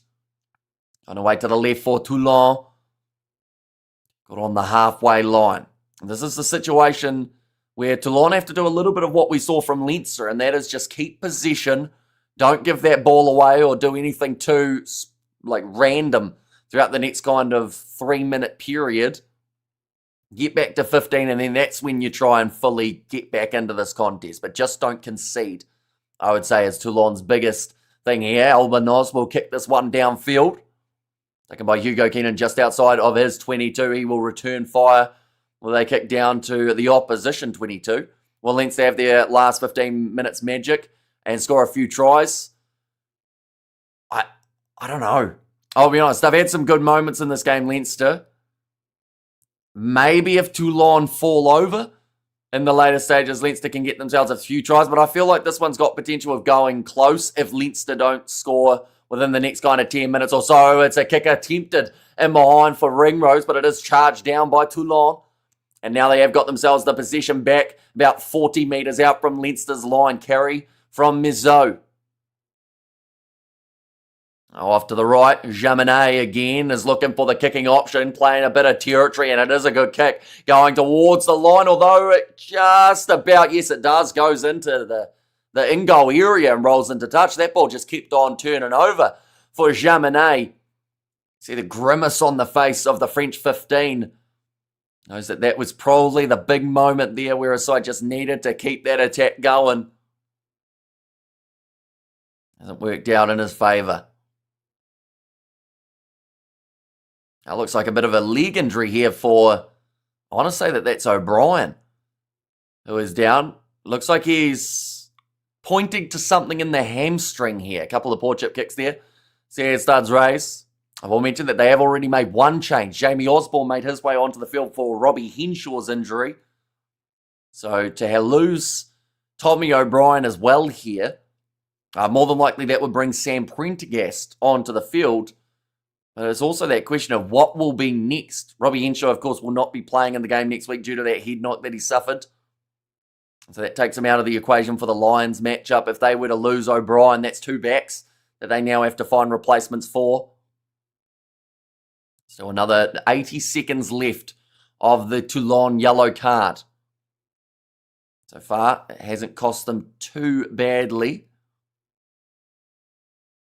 But they'd definitely like to be back to 15 soon.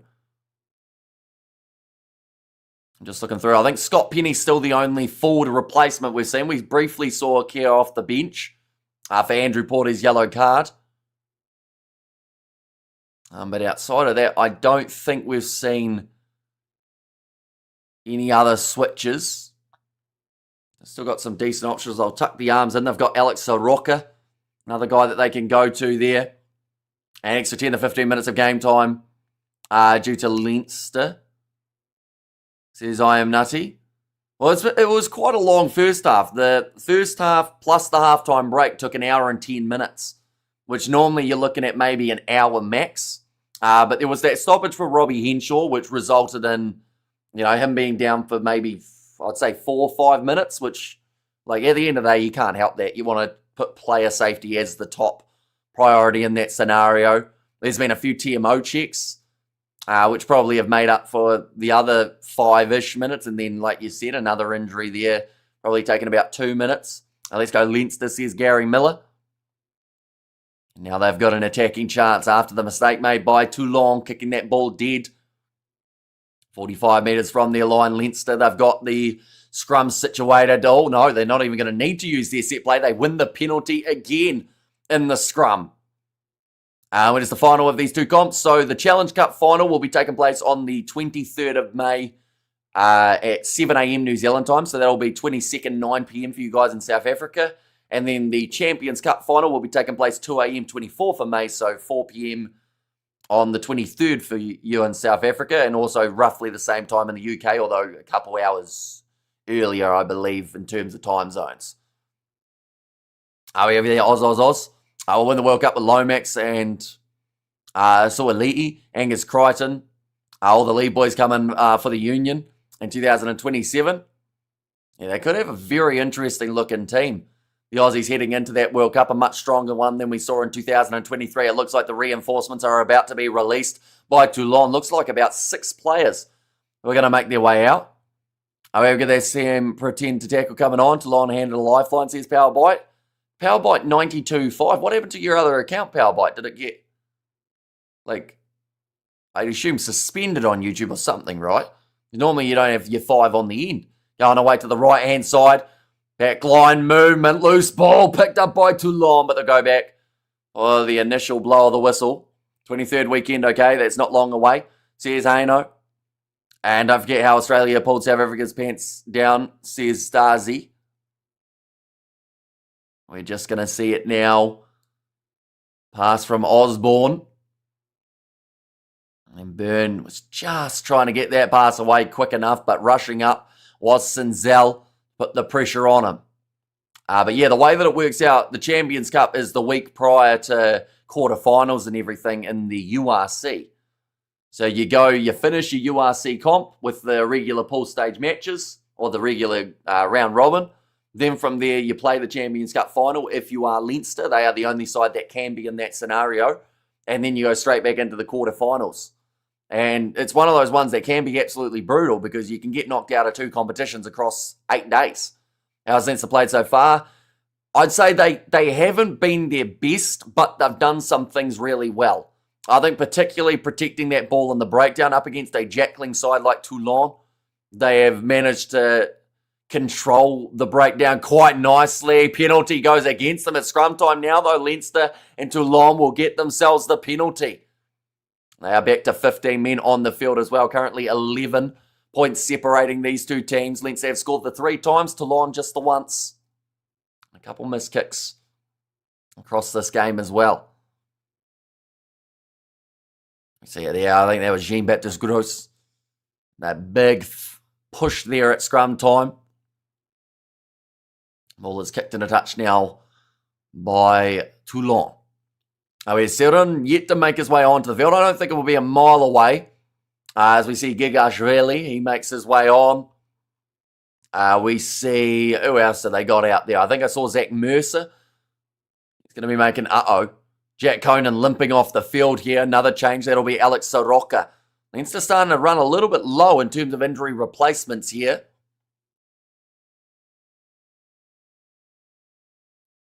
Have they made all those switches or only Gigashvili at this stage?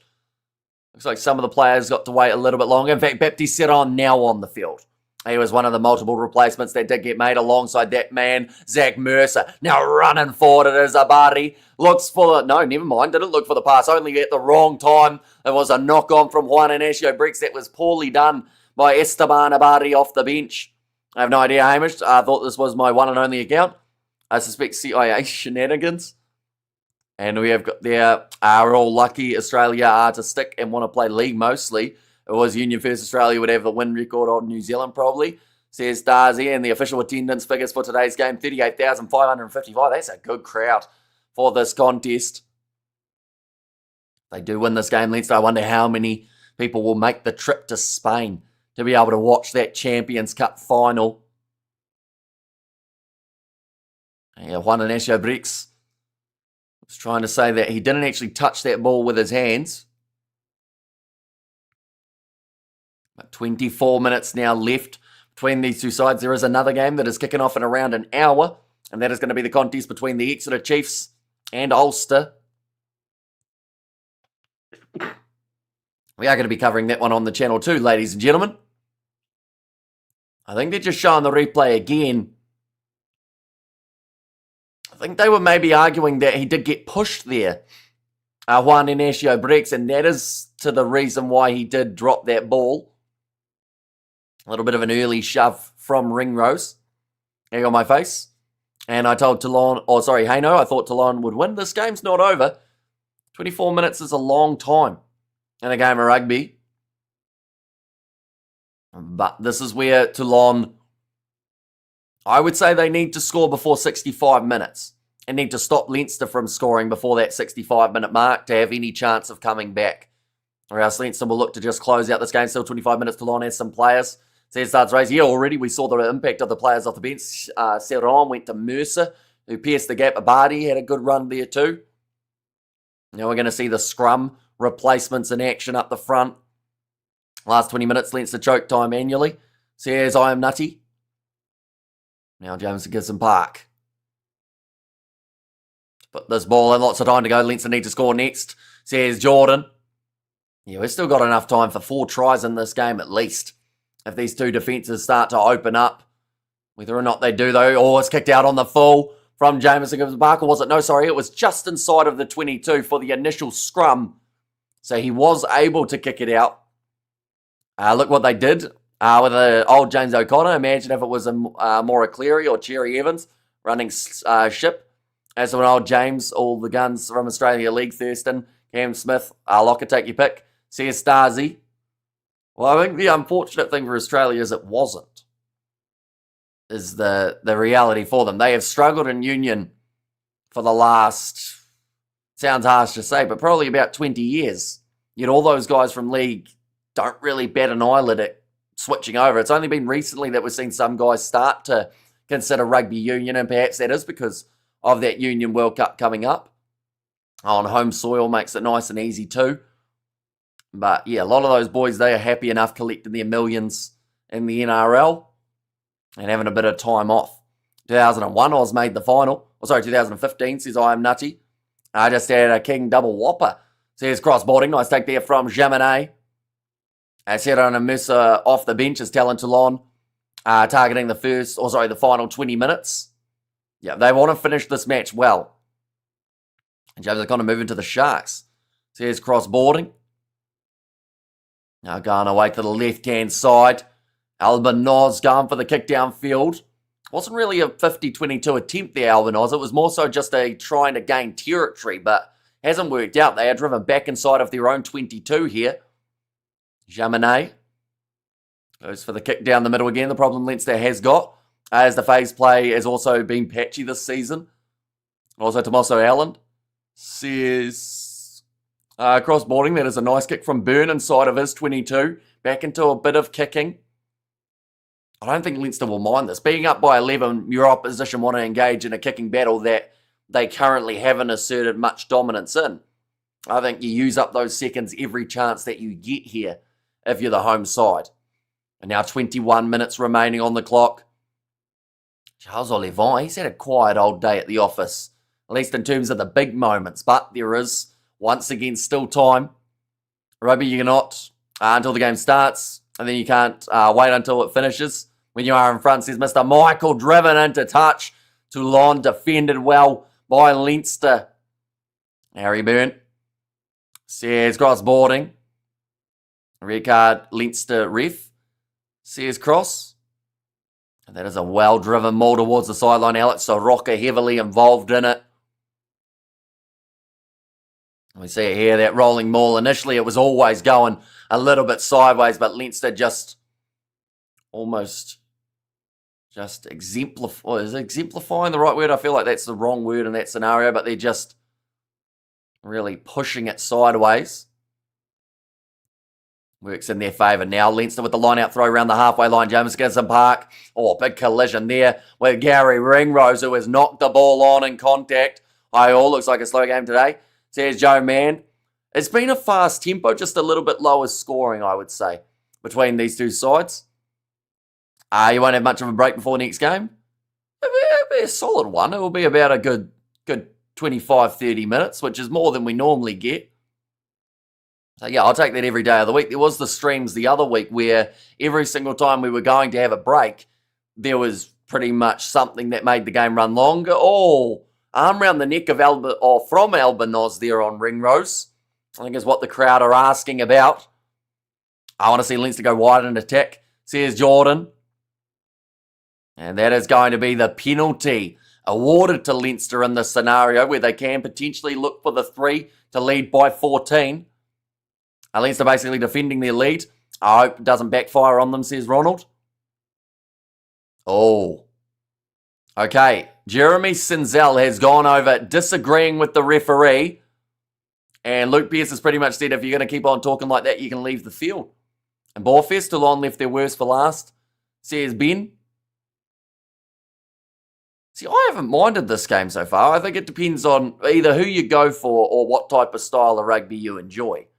But I haven't found this game boring at all. I feel like the occasion has certainly hit these two sides pretty hard, but it's still been entertaining enough, at least in my opinion. Of course, people will feel differently, but it's always exciting when it's a playoff match. You know that there's those little moments that can change a matchup.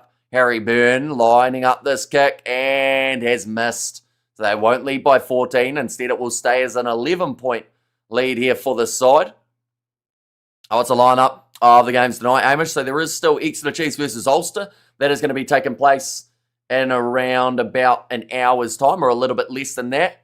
And then these are the other semi-finals that are taking place. Don't worry about the 3 days, 3 hours and whatnot. But tomorrow night will be Bordeaux versus Bath. And Montpellier also have their game up against the Dragons. Those are the semi-finals. Alongside that, there is the Under-20s Rugby Championship, which will more than likely be covered on the channel tomorrow. I'm not sure what to do yet in terms of Bordeaux versus Bath or South Africa versus Australia, just because we have covered both competitions on the channel quite a lot. But might go in the direction of Bordeaux-Bath, I would say, potentially. Nice run forward there from Hugo Keenan. To the halfway line now for Leinster. Now we have you there. Cheers, cheering for Bath there. My team says Big Rig. And now it's time to get Sam on, says Mr. Michael. Wide cutout pass. Osborne. No, O'Brien. We'll get it eventually. I think it will take us a few years before we start calling them by their right name. It's gone into the in-goal area. Pressure now on Albanoz, who has to try and run it out 10 metres out from the Toulon line. And Leinster not making it easy for them to be able to get it out the back. Go for a kick downfield for now. They're just going to use the forward. Zach Mercer takes the carry.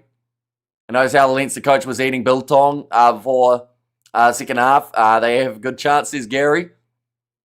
I don't care as a Leinster fan, considering we bottled the semi-finals last season, says Jordan. And also we have got there, well, the Bedford Blues are my team. But they're not in the Premiership, says Big Rick. Women's Six Nations under 21 Ireland and England.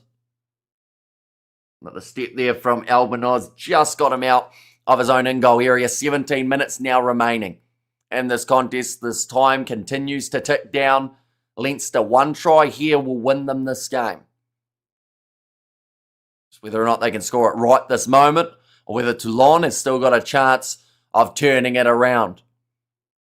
Now I'll run forward from Osborne. Up to the 22, Gibson Park. Going away to the left-hand side. Since Box coach at Leinster. They're winning titles again, says Ben. Now Gibson Park. Away to the right-hand side. Gibson Park moves it on once more. Almost managing to bust through that defence of Charles Orlevon with a nice step. It's all over Gibson Park now, though. They lost 2 with him, says I Am Nutty. Will the bottled jobbers throw it away, says James. I think if they score now, they won't. We've also got to remember the last big playoff match that Leinster were in terms of this level, semi-final or above. They were victorious in the URC, although they did lose that semi-final last year in the Champions Cup to the Northampton Saints. Since then, they did get themselves that big URC title. Now Gibson Park away to the right, Jamie Osborne. Many more minutes for that man than he would have been anticipated after the early injury of Henshaw. Another tackle by Olivon. Ever since I mentioned that, I hadn't seen him too much. I've seen him like 5 times in this game, so he is starting to get a lot more busier. Backline movement here for Leinster, deciding to cut in rather than going wide. Hugo Keenan with the offload to Penny. Gigashvili looking for the steal and the breakdown, couldn't get it. Now Gibson Park going left-hand side. Ioane taking a 2-man tackle. 3 metres out from the line for Leinster.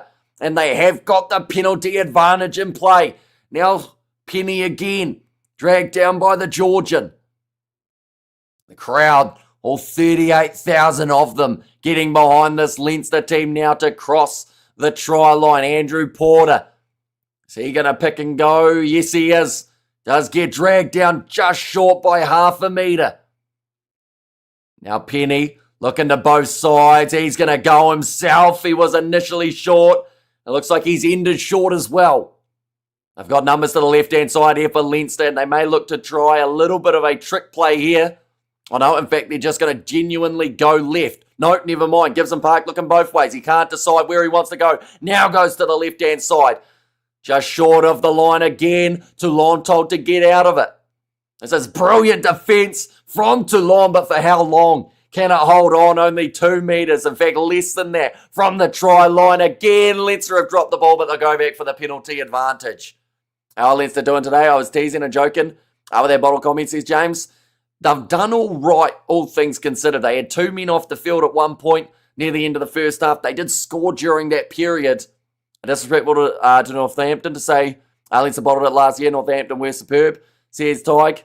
And Toulon have good player, just no game plan, says I am nutty.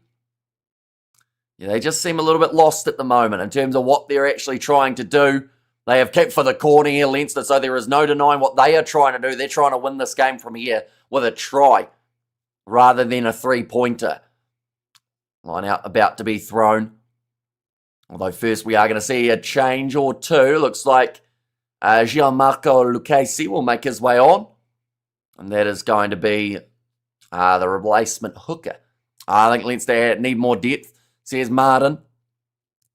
And also we have got there, I don't think they will hold out Toulon more before Leinster score again. That was a terrible button, says James. Now going up the back. Andrew Porter, couple metres from the line. Toulon drag him down. Gibson Park looking left. He does give them time to sit there in defence. Toulon, it almost doesn't matter, it doesn't, as Doris goes over anyway. And it is a loose trio day of dreams for Leinster. All 3 men have crossed the try line today. And that may have just booked themselves their spot through to the Champions Cup final here, Leinster.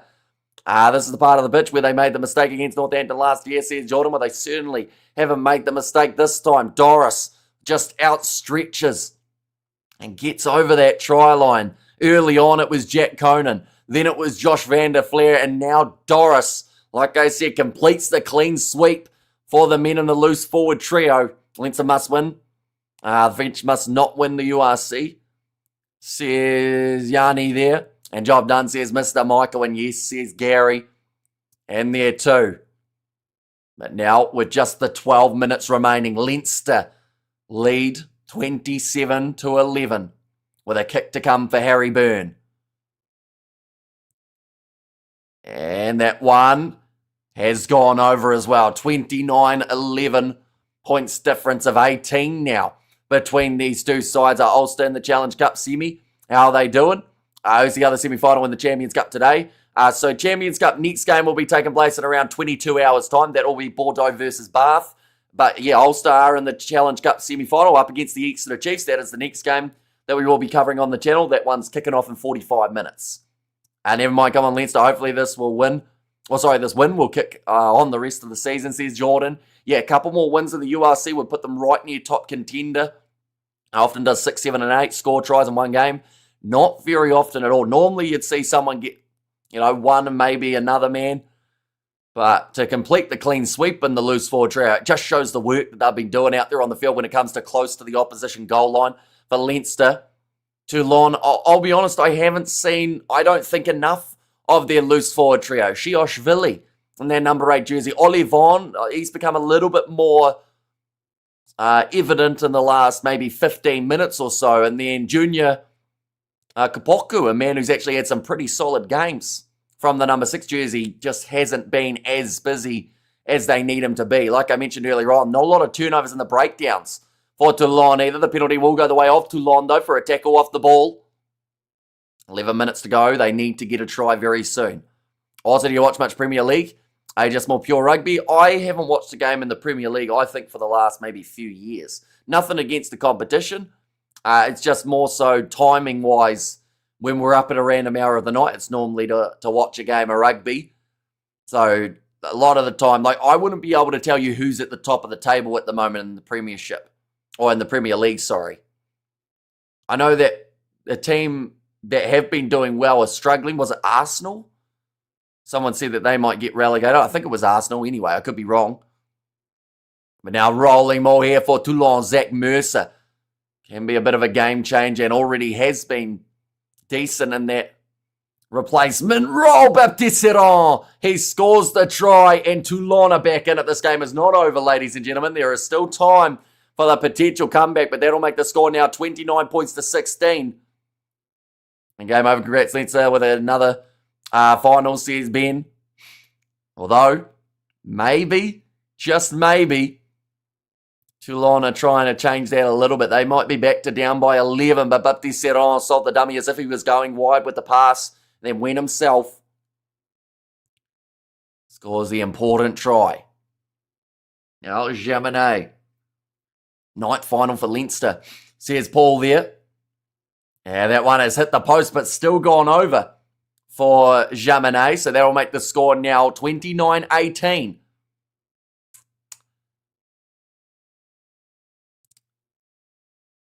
This game's not over here, because if Toulon score next, they will be within a sniff of Leinster's points. Leinster now in a scenario, they almost need to score again here. I mentioned in the last 20 minutes that there was enough time for 4 tries. We've seen 2 now in the first 10 minutes of that period. And not again, please, not again, says Jordan. Not over just yet, says Geza. Nicely taken by Baptiste Serran across the Mercer. Those two have changed the game for Toulon since making their way onto the field. I will say the Moana Pacifica being lost to Super Rugby is a disaster. I think New Zealand Rugby Union have fumbled it. Whoever is in charge of Super Rugby saying South African teams didn't matter. They are utter idiot, says James there.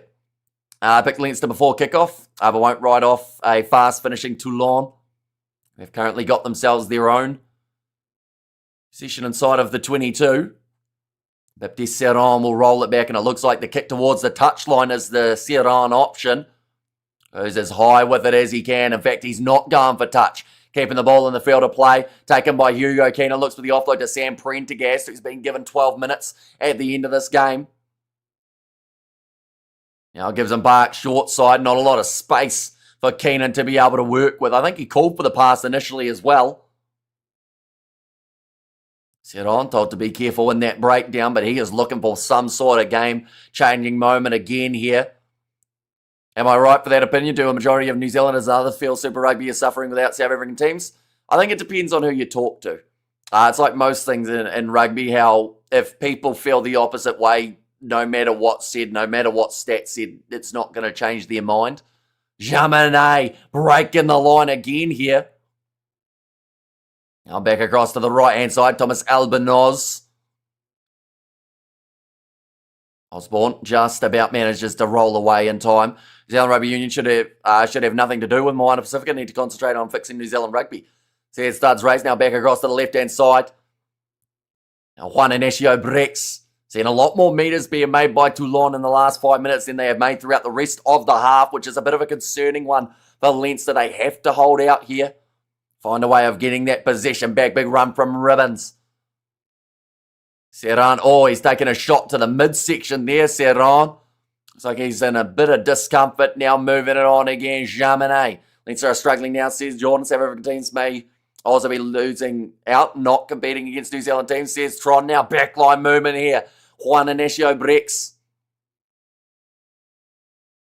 Moving to 40 metres out now. It's Toulon underdog side. They've got nothing to lose here. They just have to keep on throwing caution to the wind. If they concede, they concede. Caelan Norris, he has got the steal in the breakdown for Leinster again. And now Gibson Park offloads back to Byrne. He will kick this one way downfield. Did it go out on the full? Yes, it did. That was an inch away from being in the field of play for Harry Byrne, but his day of disaster continues. It wasn't Arsenal, it was Tottenham Hotspurs. They were close to relegation. Arsenal were close to winning the league.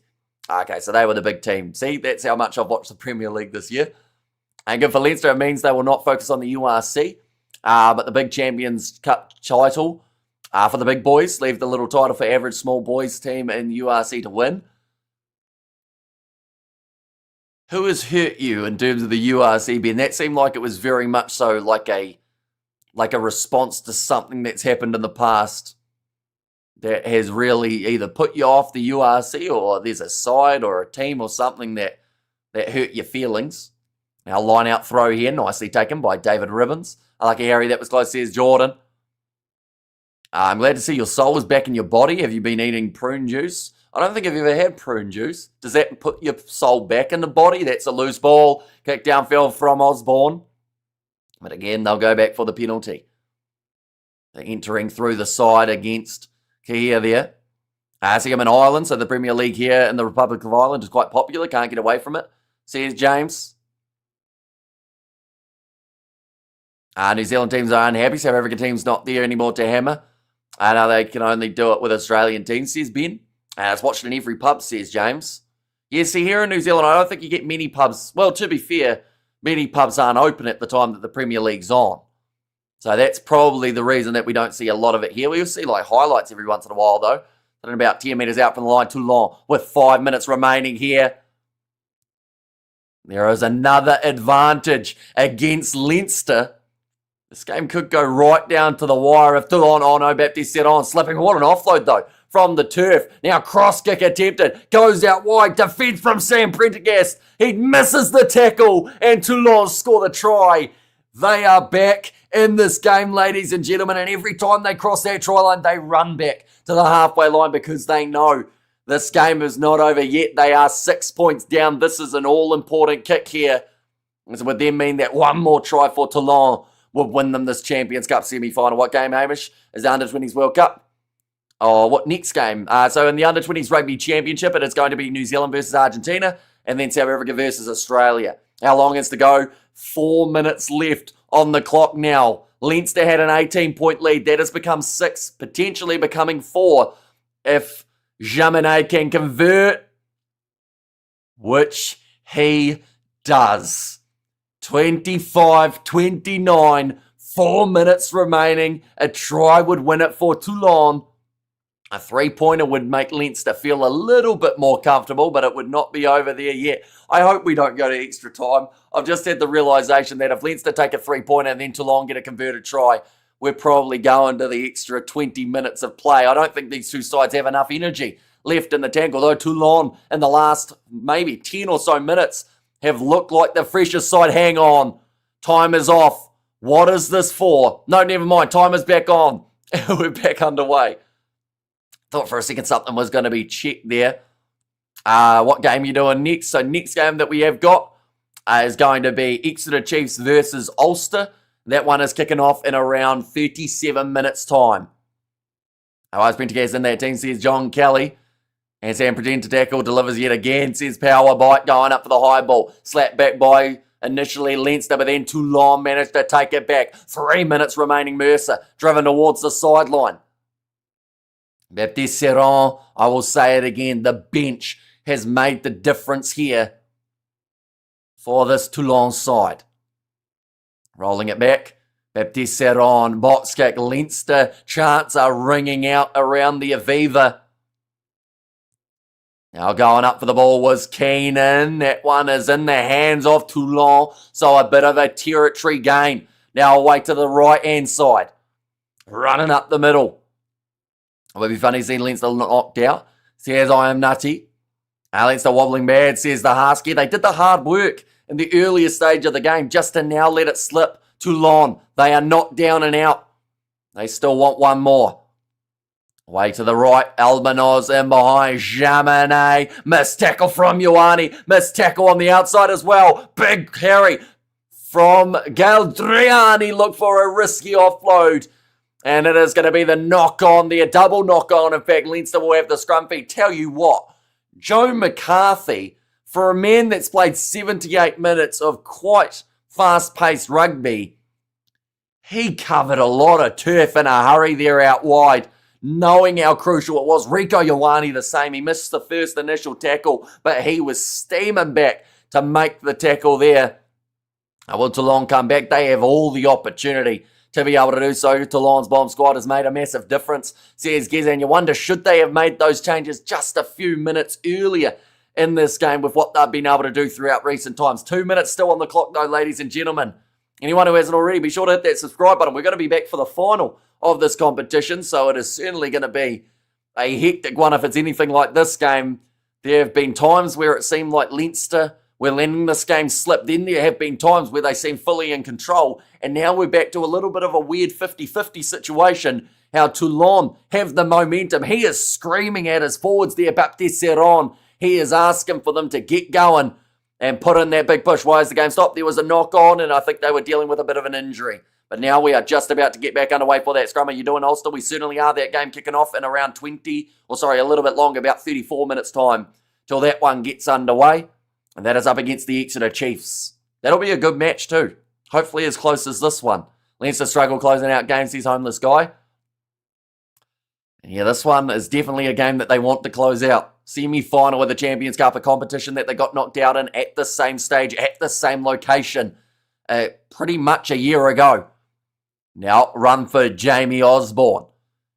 Advantage that was dumb from Albanoz. A no-arms tackle from the Argentinian fly half, and you can see the frustration from the Toulon coach knowing that that was just a really bad play. We're going to see the replay here.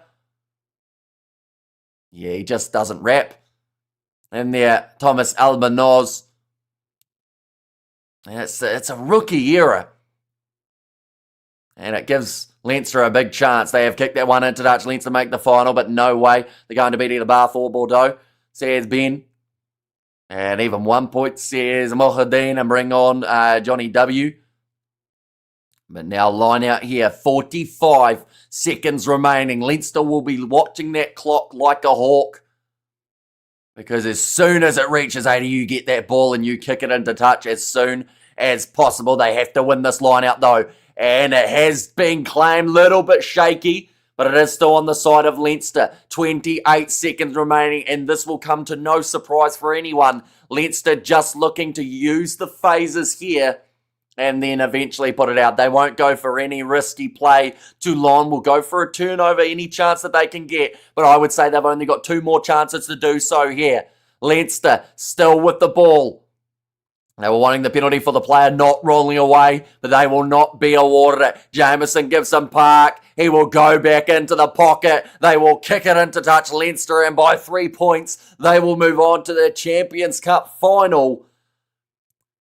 They were up by 18 with 10 minutes to go. It changed big time in that final 10, but they have held on, which will do their confidence a world of good here. Leinster at times, like I said, they struggled in this game. They were down to 13 men, but during that time, they scored. We have got there. Catch your next game, Hamish, says Kevin. And it would be funny if Leinster threw an intercept, says James. And come on, Toulon. And Jamie did brilliantly when he needed it, says Jordan.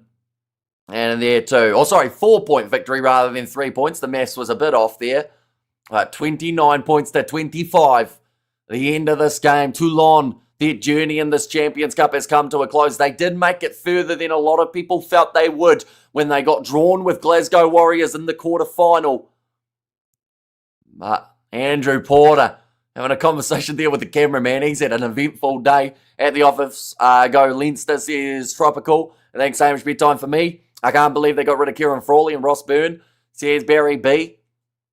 And we have got there, well, we know who's going to win the final. It's not Leinster, says James. That's the most I've enjoyed a match without a South African team involved. Hey, Hamish says, cool story. It was eventful. It was an enjoyable one from start to finish. I know some people called this game boring earlier on, but I don't think I'd class that as one of the first about 10 words that come to mind for this match. A little bit nerve-wracking near the end of it, I will have to say, for these two teams. But they have managed to get the job done, Leinster. Let's go Super Brew points. How do you see the other semi-final going? Bordeaux at home are tough to beat. Bath are a solid side, though. And it's going to be a good one. Taking place in less than 24 hours' time. In fact, exactly 22 hours until that one happens. Ulster versus Exeter. Says Aino there for the next game. And that one's going to be kicking off in 30 minutes' time. We are going to be covering that one on the channel too, ladies and gentlemen. So if you are new, be sure to hit that subscribe button. We are covering the final of the Champions Cup also. It was very boring until 65 minutes. Then it was better last 15. See, I wouldn't class the first 65 minutes as boring at all. But once again, it just depends on what type of rugby you like. It depends on what, I guess, team you were supporting in the game as well. Can sometimes impact that sort of call. But, yeah, I think that from start to finish, this game had a real test match kind of feel to it. Both sides made the mistakes early. They learnt from the Toulon, learnt from their mistakes big time heading into the last 10 minutes, but just couldn't quite pull off that monumental comeback. Leinster might beat the worst Super Rugby team. Luck went their way, says cool story. RC Bordeaux are favourites. They are, yes, heading into that game. About the same underdogs. Will Bath be as Toulon? After 15 had more drama. It was solid wax before that. Says I am nutty. UBB will roll, says Gary. Will Leinster beat the Super Rugby champs? Depends. I think that currently Leinster, you'd argue they haven't been in their best form, but this game's got to feel good for them. We've got to remember, just last week, they lost their game up against Benetton. A side that don't even have a chance of qualifying for the quarterfinals. They dropped that game in a match that they really should have won. But now winning this game in a game that they potentially could have lost is definitely one that the favourites heading into this contest will be happy with. Yes, Hamish and fellow watchers, the most Leinster way to finish a game. We don't win the final. Then we need to move on from Leo Cullen. When you consider the talent we've had in his tenure, we've really underachieved under him. Says David, is that what you like about Leinster? But they are consistently in sharp end of this competition. Yeah, 6 semi-finals in a row they have managed to make of the Champions Cup. They have had times where there's been heartbreak. This is not one of those times. They have managed to get the win over Toulon. And their first ever win over Toulon as well, we should mention. But that's going to be the end of this match. Exeter Chiefs versus Ulster. Game around the corner, ladies and gents. Be sure to check it out. It may not be one that piques a lot of people's interest per se, in terms of that Challenge Cup side of things rather than Champions Cup, but I think it's going to be a great match. There's a lot of international players in the mixes. So, yeah, if you're keen to watch that one, it's taking place in around 23 minutes' time. But nonetheless, I do thank you all very much for tuning in. If you did enjoy, be sure to leave a like and subscribe. And I will see you all for the next one.